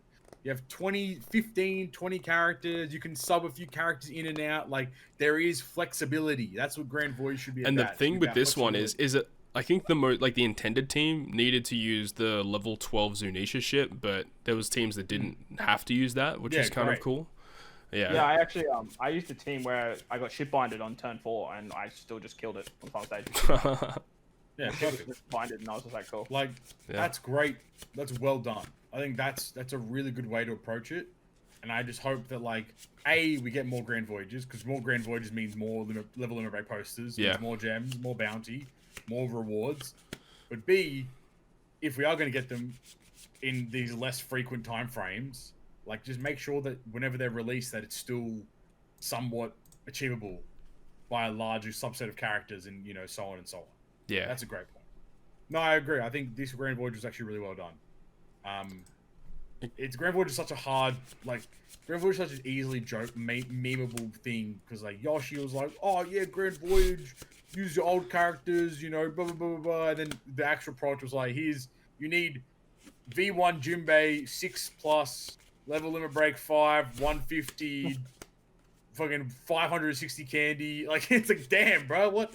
Okay, sick, dude. No worries. I'll just go do that. One too is there wasn't too much investment that was needed. Like, you didn't need Limit Break expanded 150 characters. Like, it helped. Don't get me wrong. Definitely helps, but yeah, not required. The first time I cleared it, my Black Maria ulti was like level 105. Yeah, it reduces error. Like, it reduces, like, it gives you more space to human error. Yeah, like I fucked up even like on my run, like where you had to have like a bomb slot to pierce the barrier. Like I fucked up my taps and I ended up like having to tap with all 6 of my units, and I still was able to clear that stage even on like level 5. It's like that you wouldn't do that on the other ones. Like where you needed like the specific like investments to just get over the line to kill them. Like that shit was so stressful. Barrier and with like that Kuzan one, we had to like hit the Kuzan with specific stat just to break the barrier. It's so dumb. Like I always like clown on Stump. Always like release Grand Voyage content because of the Chopper Man missions, the premium one, not premium ones, the challenge mode ones. Yeah. Well, you need level 3, right? And I mean, I say it selfishly because I haven't done a lot of them yet, which is good. Plus, for those that don't know, they have an unlimited CMM where like for every single Grand Voyage, if you clear it once, you get like I think it's like 8 gem but 5 million bounty. So there's a lot of bounty on the table right now that's available, which is really good. I mean, not always really good, but I guess Devil's Advocate, it's kind of nice. I still can't beat the VV Grand Voyage because I don't have that one support rare recruit Robin. Yeah, exactly right. You still don't have her. Nope. That's wild. Like I think the hard part is that like it's so hard to make content on.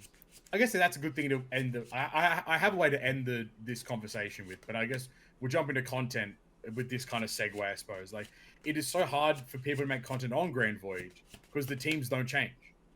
Like, and it's like, you can re-release videos, like that's fine. Like maybe change up slightly, like, but like it is so hard to make content on Grand Voyage. Because like it's still the same 6 units. Nothing like there's been no breakthrough a lot of the time. Like maybe sometimes there's a little bit of wiggle room, but a lot of times it's not. But I guess like because you two still make a lot of content on Treasure Cruise, how do you guys feel about that going forward for next year? Like just in general content for Treasure Cruise. Like, do you think it's gonna be the same kind of videos? Do you think Like, I actually haven't even released a showcase for Odin, Kingdom of Dendro, but I'm just like, at this point, I'm kind of like, what's the point? Yeah. It's so far gone to release that I feel that. does it really matter? It's irrelevant now. Like, it's not evergreen. There's no evergreen shit. And even still, like, I'm a culprit of, like, if I don't pull the unit from the release, because, like, I think you do it too, Todd, with you. Once you pull the unit, you'll do a showcase video. Yeah. But I just don't have the motivation. Like, I'll just, like, I pulled Otama, Reiju. I actually did a discount on the Vega lads and pulled Whitebeard, and I'm like, they're still sitting in my box level 1. Yeah. Like that was like me for the longest time. Like there was like so many new legends I pulled from these tickets, and I just like didn't even level them. I was like, I don't need these units. Why would I level these characters? Yeah.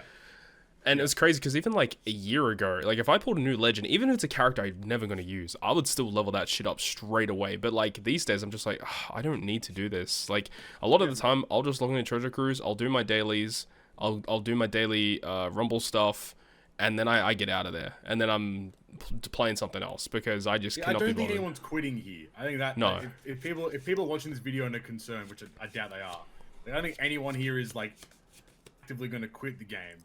But I think everyone's kind of mentality has very much shifted in the last like 9 months. Yeah. And, like I don't want to gas us up at all, but in my personal opinion, which is kind of biased, I think you have the big 3 right here. Like I haven't got much of a YouTube channel, but like I've got a big presence regardless. But I think you have the big 3 right here, and like we're doing everything we fucking possibly can to keep hammering Bandai. It's tough to do shit with this, you know. So I guess like for you two though, like, do you think the cadence of content's going to keep up? Do you think the content you're going to make is going to change? Like, what's? I know, Todd, you've slowed down a bit, but you've actually gone to other stuff, which is really cool to see. Stump's completely shifted in terms of just like, fuck it, I'm just going to record my screen and actually upload the video. Yeah, I mean, that's cool. Which is really good too, because at least there's content coming out. I was trying to set this up. This is the first time I've sat down on my PC in like 3 weeks. So. Oh, don't worry, we know, mate. We took forever to click this video. Yeah, you love my thumbnail. I'll start paying you. 50 cents a thumbnail. Send it to Captain Pappy. Hell yeah, dude. No, like, it's it's so hard to make content, and that's why I like, like, differences aside, like, that's like Chaozu was great because he actually would do things out of the status quo a lot of the time. Yeah. But even he's quit because, like, nothing's changed. Subconsi, I mean, I think he's gone on to do other things, but it's like Subconsi was the best. I think Subconsi was the pinnacle of Treasure Cruise content creation. He was just so smart. But even then, it's like videos where you see like breaking the chain when like a chain character would come out, or he'd do like I remember when Dofi, Sugar, and Perona and Moria came out, he did a video like how many debuffs he applied to the enemy. Yeah. And he had like a counter going like that was like interesting OPTC content. Yeah. Like, I mean, even like, for example, streaming the game is I don't think I'm streaming Treasure Cruise ever again. Even Sugafest, like, I just like. I mean, I'm gonna be streaming on Christmas morning when they announce the new stuff. I'm gonna wake up. You doing that's cooked, by the way. That's 9 p.m. for us, Stump. 9 p.m. Right, yeah, because like I remember, because I think you said like what the hell, it's coming out on Christmas, but I'm pretty certain it's been like that for like the last since Roger and Odin. I remember waking up on Christmas morning. I don't remember what they did for Roger and Odin. Was that the Roger and Odin was like there? I feel like the announcement's always been like the day before. I don't know. I feel like it's always been, I don't know, having it on Christmas Day. I know that, well, it's been different since I've been over here, but I remember, like, V1 Roger, I remember was announced on Boxing Day, because that was when, Flame and I did videos that were... The Psy Roger. Nah, that was Christmas, dude. I'm confident, because, like, I wasn't... I remember, I was at a Boxing Day party when my video went live for V1 Roger. But then again, he might have been revealed the day before. You could be right. I'm pretty sure that it was revealed. Like, yeah, I think you are right. I think you are right. I think he was revealed on Christmas Day. I think. Yeah. I think it's because like because everyone's like the leaks for V1 Roger, the leaks for V1 Odin. I wasn't big in the community or like even like just like a person in Discords. I had no idea that shit was coming. No idea. Yeah, it's fucking gas. And I was going crazy. Like. I still remember messaging Todd, like, is this true? He just didn't respond. They literally specifically told us in that Discord, they're like, do not respond to anything in regards to this image. Your video where it was like, yes, it's true. I love that. That's like your magnum opus. That's such a good video. I watched that. I was like, what the fuck is he talking about? like, I had no context until everyone was like, yeah, we knew this was coming. I'm like, oh, I didn't. This is crazy. I think though, like, it's just so hard to make, like, to stream the game. Oh yeah. Because there's nothing to do. Like, I would love to. Like, I love talking, as you guys are very aware. Like, I'd love to stream Treasure Cruise and like sit and farm and like progress my account. But it's like, what? I'm gonna farm turtles for 2 hours and try to keep up a conversation with 4 people in chat. Like, it's not reasonable in that kind of sense. On top of that, it's like, what? Are you gonna make content on another TM, on another fucking GARP challenge video? Like.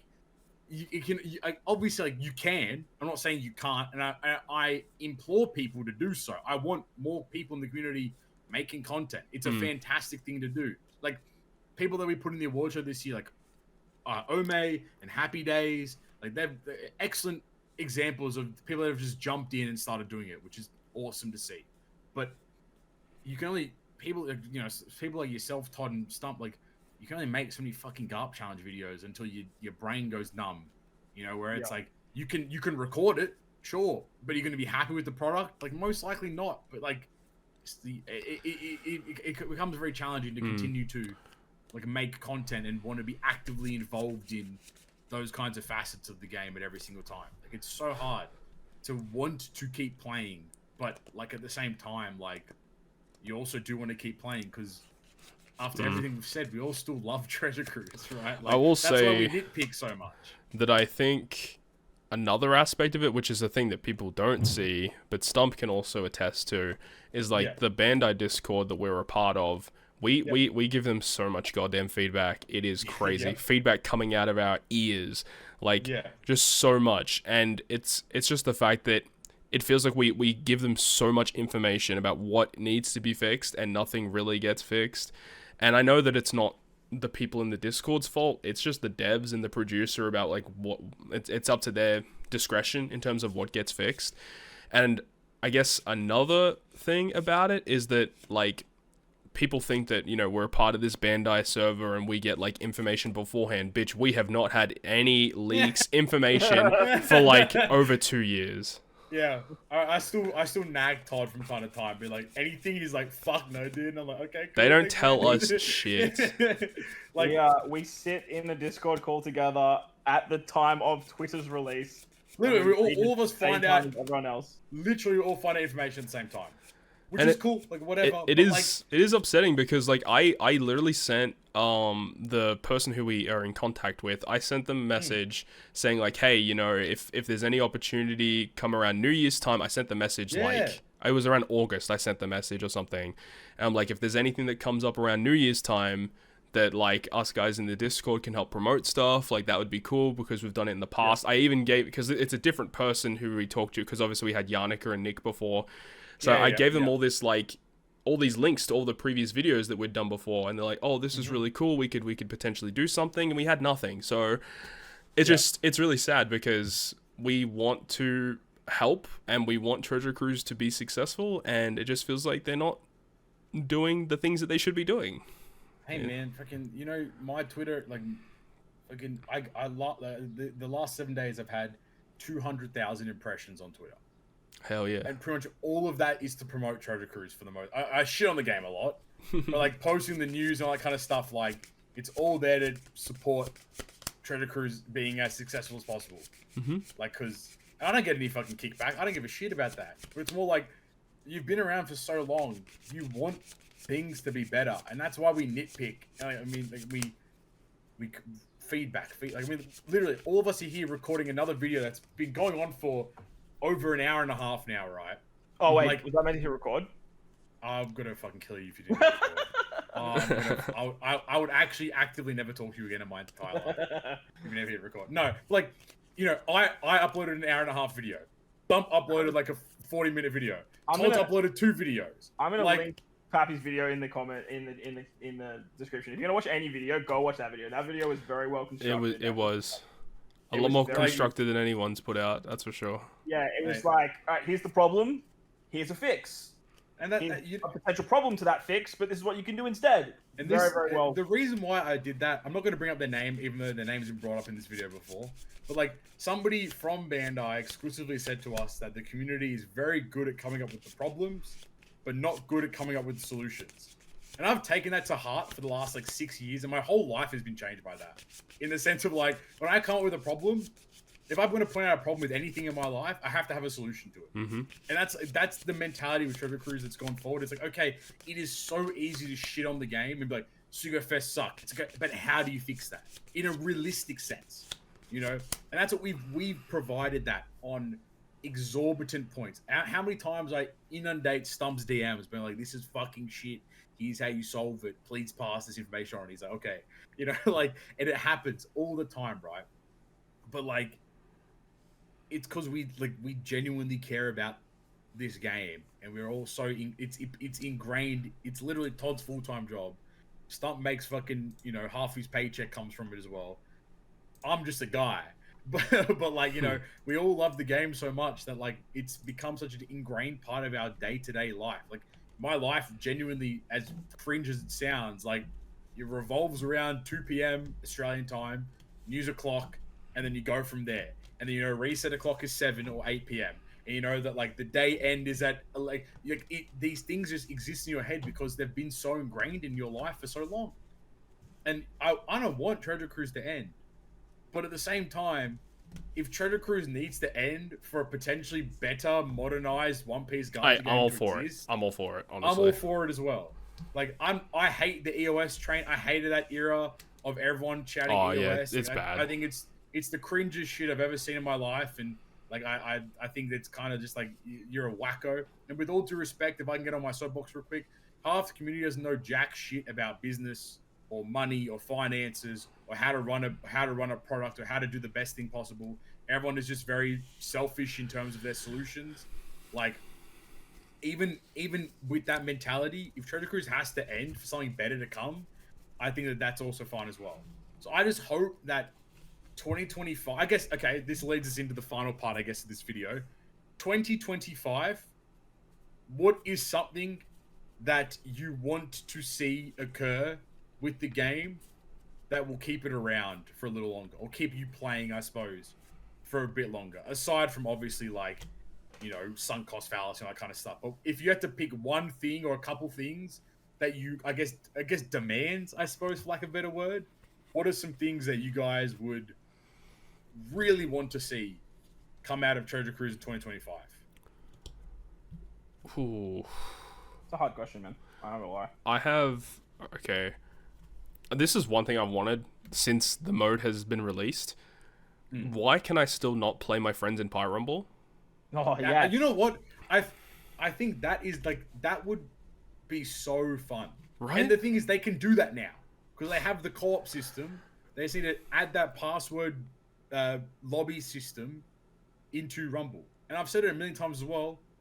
I will host a massive Rumble. It would be so much fun. Tournament, would live stream it, would have commentators. I would put money towards a prize pool as well. Like, it would be a massive community event. I agree with you. That would help out a lot. It would be so fun because then it adds so many facets to things. Right? So it's like, now you can test Rumble teams. Hey, Stump, put up this Rumble team. You put up this defense team for me, so we can test this team out, see if it's good or not.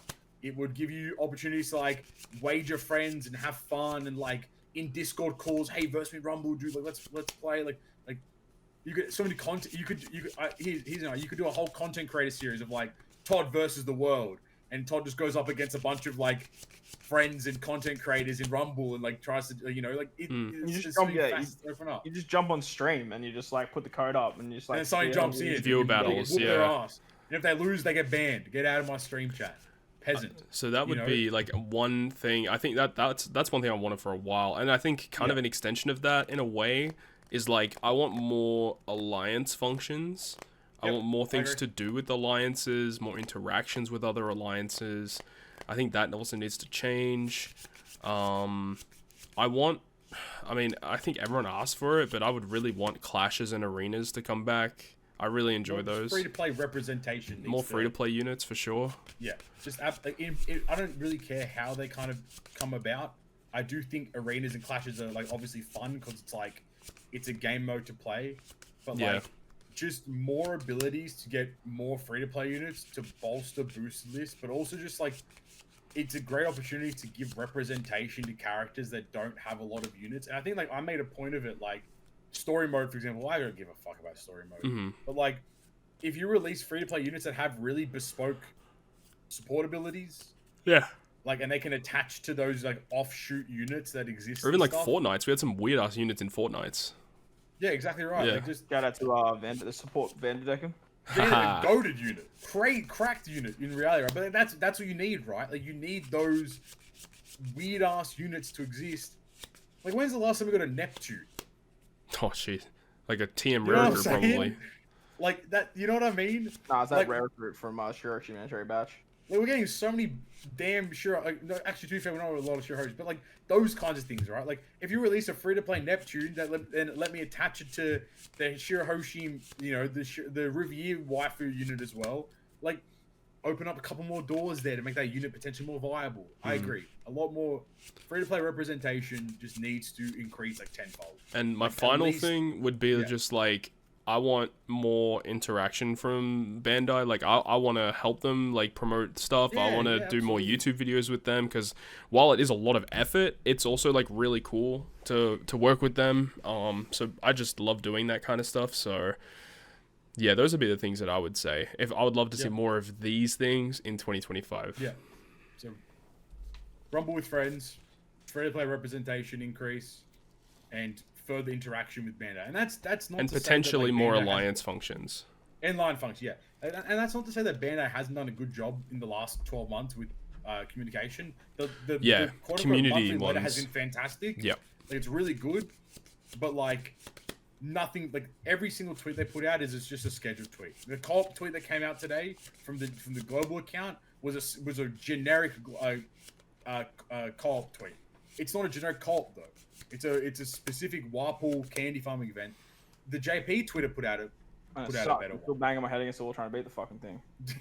Don't even fucking ball them. Then again, I feel It's not like even worth if you're managing the social media for a Japanese company, I feel like there's a lot of strict guidelines you got to follow. So you got to too many guidelines. you can't be too creative, I guess, in a way with the Japanese SNS, which is kind of not like the Western media where you know you got like the Wendy's Twitter account, which goes crazy.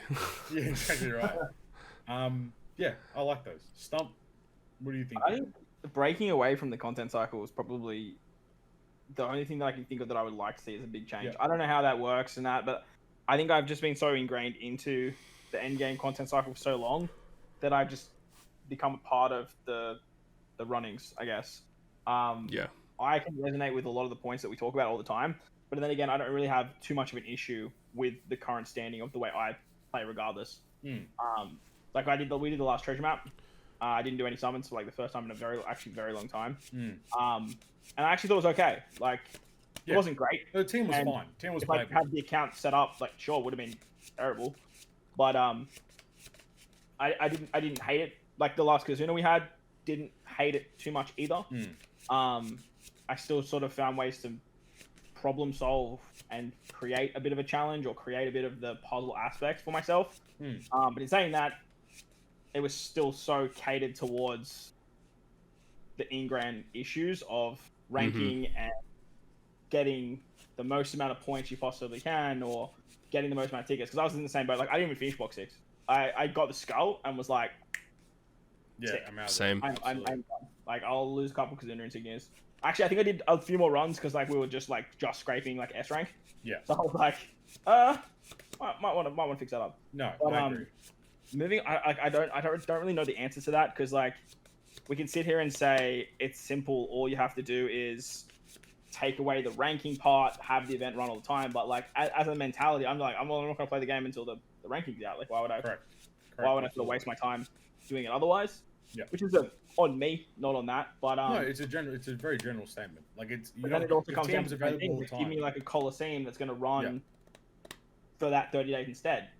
Have that arena that's going to run throughout the entire time, and then slap missions onto stuff like that. Yeah, that was if you bring out a new Coliseum, say it's against, I don't know, let's just say hypothetically it's against Orochi, make a mission where it's like you beat it with a Hiyori in the team. It doesn't have to be crazy rewards. It doesn't have to be anything like, no, it's the bat missions. Could be like limit break materials or extra tomes, something like that. But when I sit down and then play the content, I'm going to look at the missions and go, all right, I'm going to try and complete all of these in one run. How can I do this in one run where I'm at in the game? I think Dokkan does that really well. The Pokemon TCG actually does that as well.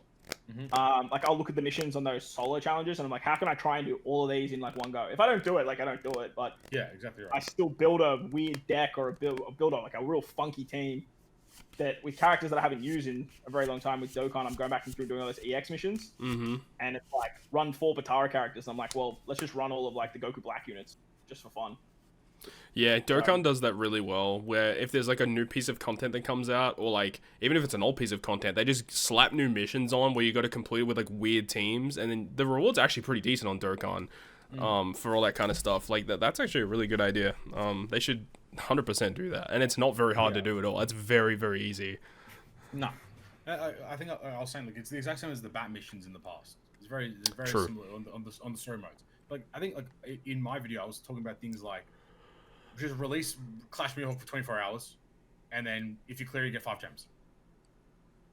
And do it once a day, every day. You have. What if it was like clear it with a Zoro? Exactly. You know, and then you can go deeper. But I think that you can either do like you said, have re-release a Clash, and they do that, but they're doing like the weird section of the fucking. You don't even see it on the island event. We didn't even talk about the event island page at all. Oh. There's not. I mean, to be fair, there's nothing there. It's nothing to talk about in reality, you know. But like, you have the thing is like because they haven't deleted any of the data. They have all of the quests accessible at all times. They just have to re-release it. So, like, do that. You know, like you said, I think you have one of 2 ways. You take my approach where it's like, you make Clash Mihawk available for 24 hours, and then, you know, and you don't have to, like, level limit break the character. I don't give a shit. I'm not using these raid units anyway. Let's be honest with ourselves. Yeah. But re-release the unit for 24 or clash for 24 hours. If I beat it, I get 5 gems. That's 5 more gems per day every single month. That's awesome. Or you do, the other way where it's like you have it for a week, and in that week period, you have it like, okay, Colosseum Orochi's back out. Whoop-de-doo. I have to beat it with a Hiyori unit, And if I beat it with a Hiyori unit, I get a bonus. We get a bounty, for example, or whatever it is, right? Like, keep it fresh. You have worked on content for 10 years. Why not go back and utilize it? You might as well. I mean, even if they wanted to, even if they didn't want to like do anything like that, what if they were just like, if they don't want to make new raids or new Colosseums, what if they did another Neo? As weird as that would be, it'd still be a new unit because the unit would have different abilities. Exactly. I'm so down. It doesn't require them to make new artwork. It doesn't require them to do new special animations. I'd be even keen if they just released the exact same unit as a different color, like a different type. I wouldn't be mad if I had to do raid Mihawk and strength decks quick sight in. Like if you just got 5, I don't give a fuck. This is waste of box space to be honest with you. But you have everything available. Everything is just so readily available. I think that's the hard part. It's like, you're not deleting data. Information's there. It's all ready to go. Just re-release it. Slap on a couple missions. Bob's your uncle. Now people have something to do.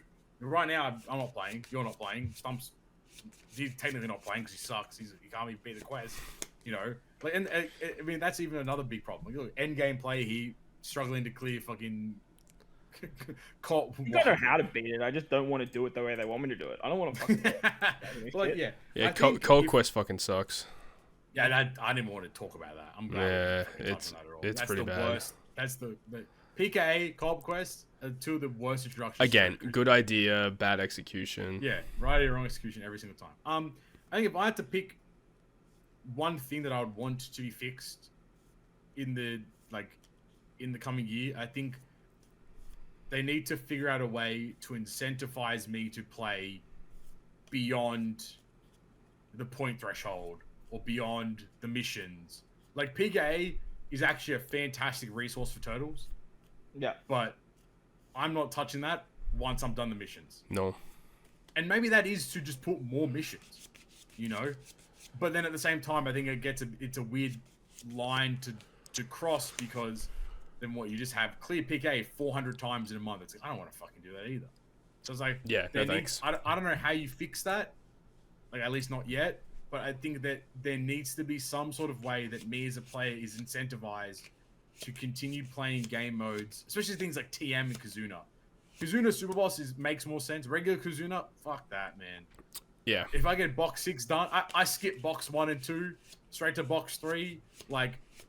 It's very bad. But I think that'd be the biggest thing for me. That, and I agree with you, Todd. More community interaction, and I'm not getting the ban I call anytime soon. But I think that more community interaction where there's more tweets that come out, there's more quizzes, there's more what happened to SNS campaigns? Has anyone talked about that yet? Yeah, it's true. What happened to SNS campaigns? They disappeared. They don't exist anymore. Yeah, they were the login gems. Yeah, what happened to login? It's more It's just they're not doing anything exciting. It's just the same shit every month. Look at Bounty Rush, man. Bounty Rush, they give out gems like it's no one's business. They actually talk to the community. They have panels. Interactive. They have panels. They have obviously they can do hey, I don't know, maybe if you added Rumble, player versus player in Rumble, you could actually do a tournament the same way that Bounty Rush does a tournament. You could easily do that. It's very possible. I would organize it for you. I think that community interaction remains the pinnacle, and I guess actioning feedback, or at least acting as if you've taken the feedback on, because in the surveys they talk about oh, please give your feedback, but then they don't. I don't ever see any of it actioned or acknowledged at that bare minimum as well. You want to know? I saw this just today or this morning. So Call of Duty Black Ops 6, they've had lots of issues recently with technical issues with the game. Game sucks. Yes. And what they did is they made a Trello board that was public for everyone to view. Yeah. So they basically It's had all the issues and how the dev team are resolving their issues. Yep. Something like that that's a crazy thing to make public. FIFA does that as well. Even though FIFA is still shit, like it's a horrible game. They've done it for the last couple of years where it's like interesting. They have an active trailer board that like has like, here are all the issues. Here's what we've addressed. Here's all the update patch notes. Here's all the links. Like, and it's just public facing. Yeah. And I don't believe Bandai should do that. No, it would do that. But it's crazy. But if I would love if they want to release a survey every month, that's cool. But I think at the end of the survey, they should release an SNS, or at least maybe in their monthly letter say, hey, in this month's survey, you guys acknowledge that this was a problem, this is a problem, this is a problem. Here's how we plan on addressing those 3 key points. At least it kind of gives you as a player an incentive to be like, oh, wow, they're actually reading feedback. And then on the contrary, they're actually improving their game as well. But yes! Sorry. There you go. That's a great way to end the video. Beat the quest.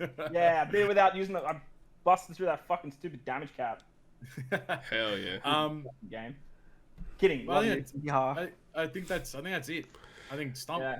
I think the last thing to take away from the video is I actually want to give Porky his flowers because he's actually kind of changed my whole way of looking at the game. For someone that did spend quite a chunk of money on it. Super Sugo, I think you said it earlier, Subabi. Super Sugos and possibly anniversary exclusive other new Sugos. Yep. Any Sugo Fest character that is not a Super Sugo or a anniversary exclusive, this includes 99 Treasure Map and Kazuna Legend. Yep. You're gonna have your exceptions, Yunami, Karinas, and stuff like that, but they come and they go. Yep. They are now rare recruits, and rare recruits are now fodder. And it's depressing. It's actually depressing to think that rare recruits mean nothing, and that includes treasure map rare recruits. I was actually blown away when I was watching the GGP award show that Nami made it into the I don't get that. It was the art. I think Todd was right. It was the art. Just straight up should have been all 5 festival rare recruits.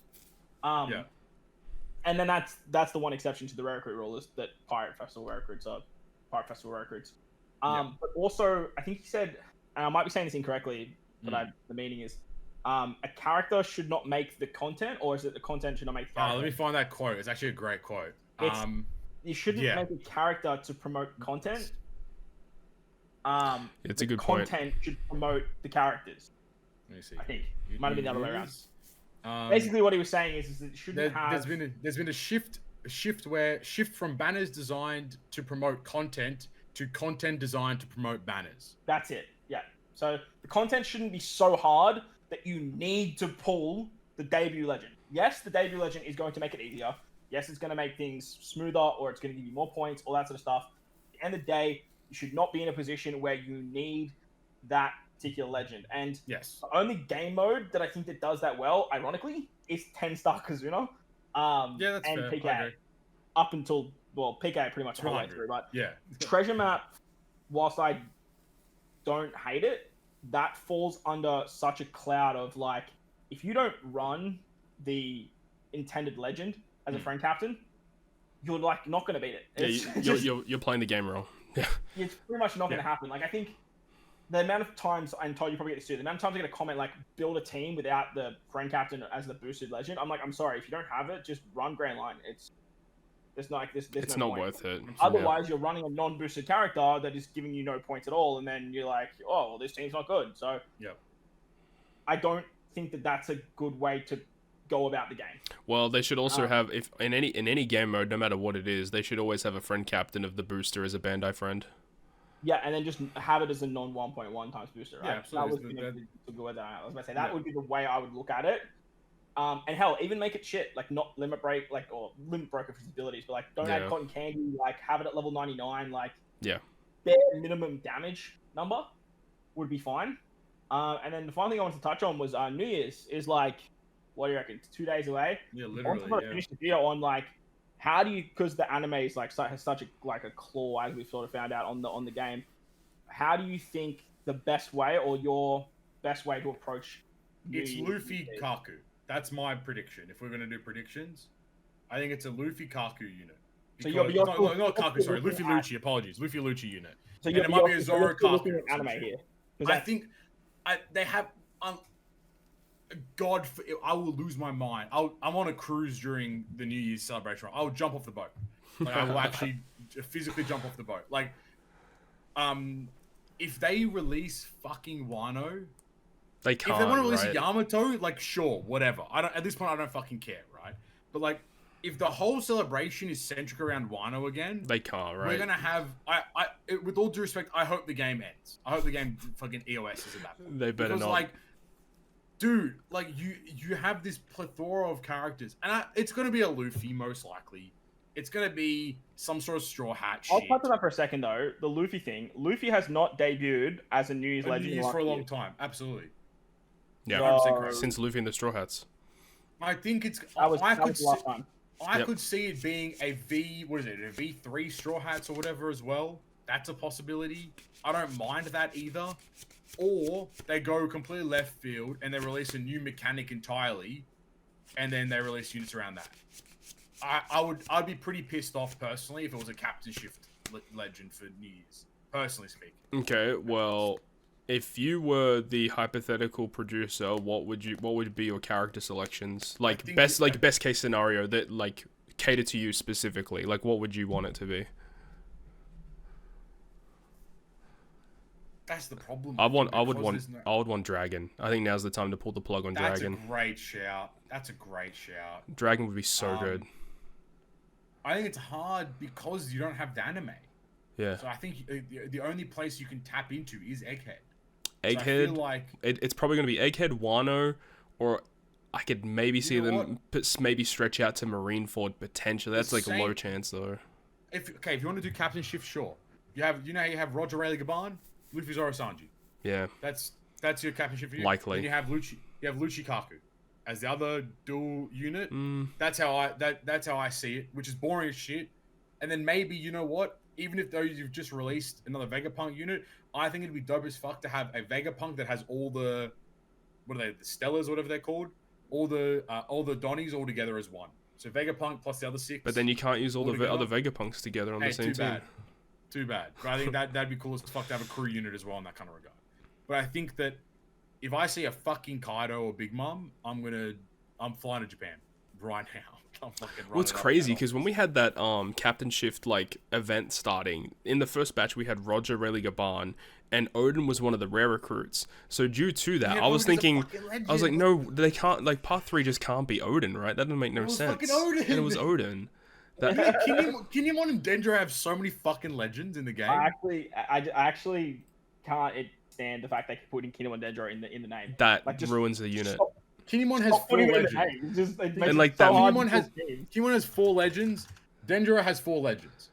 Like we're smoking crack. That Strength Momo legend that came out earlier this year, that unit is ruined because of Kinemon and Dendro. On that unit. Why? There's no need for them to exist in that legend at all. I think if they try and go down the route of OPTC related legends, but also stem from the anime or the manga, like what they did with Ace, I think that's probably a really good way to go about it. I agree. They dropped like the 3 admirals from Marineford, just super left field, and had them like back in their prime. Where they're like putting the shield up for Marineford, or if they went like super weird and they did like Revolutionary Army units, or even something like Rocks. No Sabo though, please no. Right? No Sabo though, please no. Well, they're just going like the Rocks pirates, but they just included like Prime Beard, Prime Big Mom, and Prime Kaido. That would be cool. I'm down if they want to release like a Whitebeard, Kaido, and Big Mom unit. Do the young versions of them. That's cool. I think that's fine. It's still annoying because it's like a Kaido Big Mom unit. Yeah, but like, it's different. It needs to be a diff. If I see another fucking Onigashima roof piece Luffy bullshit ass unit, I'm also gonna have an aneurysm. Like I don't want to see no damn Law, no Kid, no fucking I don't want to see Yamato. I really don't want Yamato. No Yamato, please no. Even though it's most likely gonna happen anyway. But I want to see whatever they release, even if it's a Luffy, whatever it is, be something different. Yeah. I love that idea of you have this Ace who came from the One Piece magazine. As much as at the time I clowned on Ace being a legend for 10th anime, I was like, what the fuck? Like, why are we releasing an Ace anime legend? Like, it turned out to be kind of cool in a sense as well. Like, it's kind of a unique perspective to take on things. Like the special animation seems really cool. Like you have something completely different watching like Garp chase. Oh, we didn't even talk about special actions or whatever the fuck they are. The most useless fucking action specials. Sorry, yeah, fucking the most useless. Well, actually, I would love for the unit for New Year's to be the motion character, like Luffy versus Kaido. You know, when you click on it and it plays that whole video. Oh yeah, we need those. Yeah, that'd be great. Remember them? I love that. Or alternating pens. Everyone likes the alternating pens. Like, I think that they could take it in so many different facets, though. I think they will go Egghead. It just makes the most sense to sell. Especially because if you have to think of it from a JP perspective.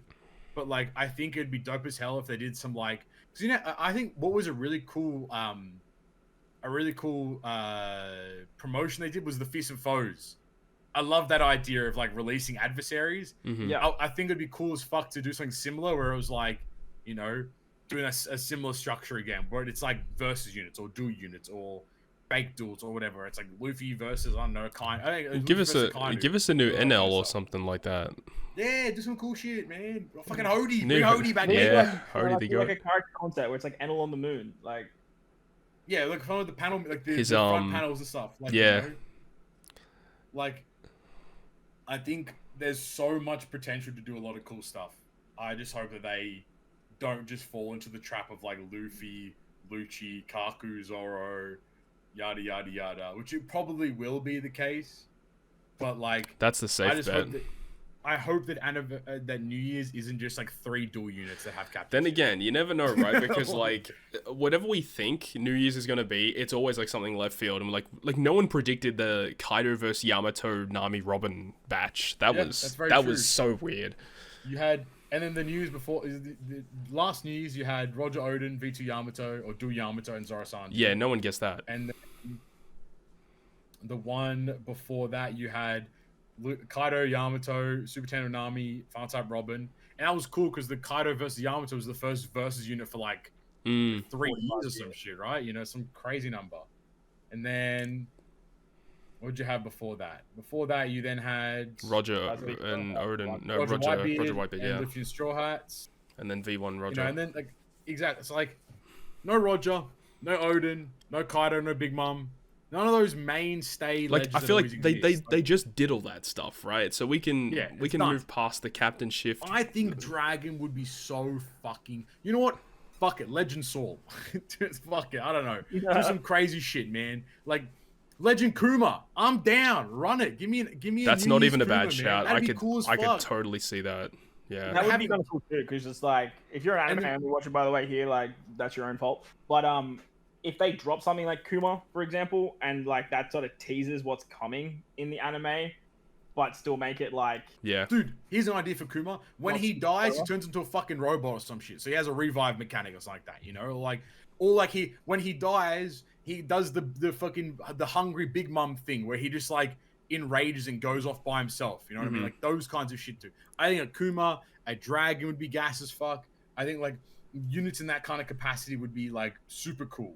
Just like don't do the fucking Vegapunk thing. Is you know, don't go down and honestly.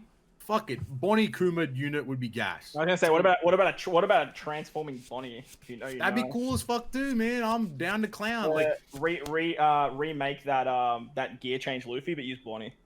Interesting. I think as long and you are right, Luffy hasn't been a mainstay in New Year's for a couple years now. I think that's awesome. I think it's actually good. It's actually healthy for the game, in that kind of sense. It's like any of these characters, bro. Imagine if Akuma was fucking the best legend of the game. You know how funny that would be. That would be so cool. You know how cool that would be? Yeah. Or even like Dragon, I think he should be the best legend of the game in that time. Usually, and this is the caveat though, right? Usually whatever releases on New Year's is meant to be potentially the best legend. Correct. There will be one legend that is there and is going to be like, oh yeah, they seem really cool. They seem like a really good legend. They seem interesting. And then they just uphold the entire fucking year. Like Nami, Zoro Sanji, V2 Straw Hats. But see, it's always the legend on paper. Like, for example, last New Year's, everyone was like, Roger Odin's the GOAT. And then Zorosanji's like, what's up? Hello, it's me. And then Du Yamato's like, what's up? I'm also kind of goated as well with the Source. You know? So it's like, it's just something that I think it just needs to be a character or subset of characters that is not represented overtly, but is also just like a fun, like different. Because Egghead's so vast, they can do and you could even do an Egghead Kizaru if you wanted to as well. Yeah, if they want to stretch out a little bit, I wouldn't mind a Kizaru for sure. Like a Kizaru, you could do an Egghead. You could even do a Kainu because he appeared ever so slightly. Is there? Drop a cheeky like 5 Elder Stars character. Hey, fuck it, send it. I mean, why not, dude? Like I said, drop something to come. Drop an Im. Fuck it, Imu. Imu's pulling up. That's New Year's is Imu and Imu versus Sabo. Just that's an eyeball. New Year's, baby. I mean, yeah, they can. Yeah, Sabo and Bonnie. I hope they really do this New Year's well because like if this we look back, break. last time we did this video was it was a co-op series, and I think we just shat on co-op the whole time. I shat on co-op 5 minutes. But realistically, that was around the time of 10th anniversary, and the game has fallen. It's degraded so far in that time. It's actually like astronomical how far the game has fallen. Yeah. In this like 6-month period, with like Memories of the Straw Hat stuff, the 6-day legend span. The content has been very, very challenging. Like, don't get me wrong, like I love the puzzle aspect and the challenge of the game, but like it has been pretty rough for a lot of players out there. Yeah.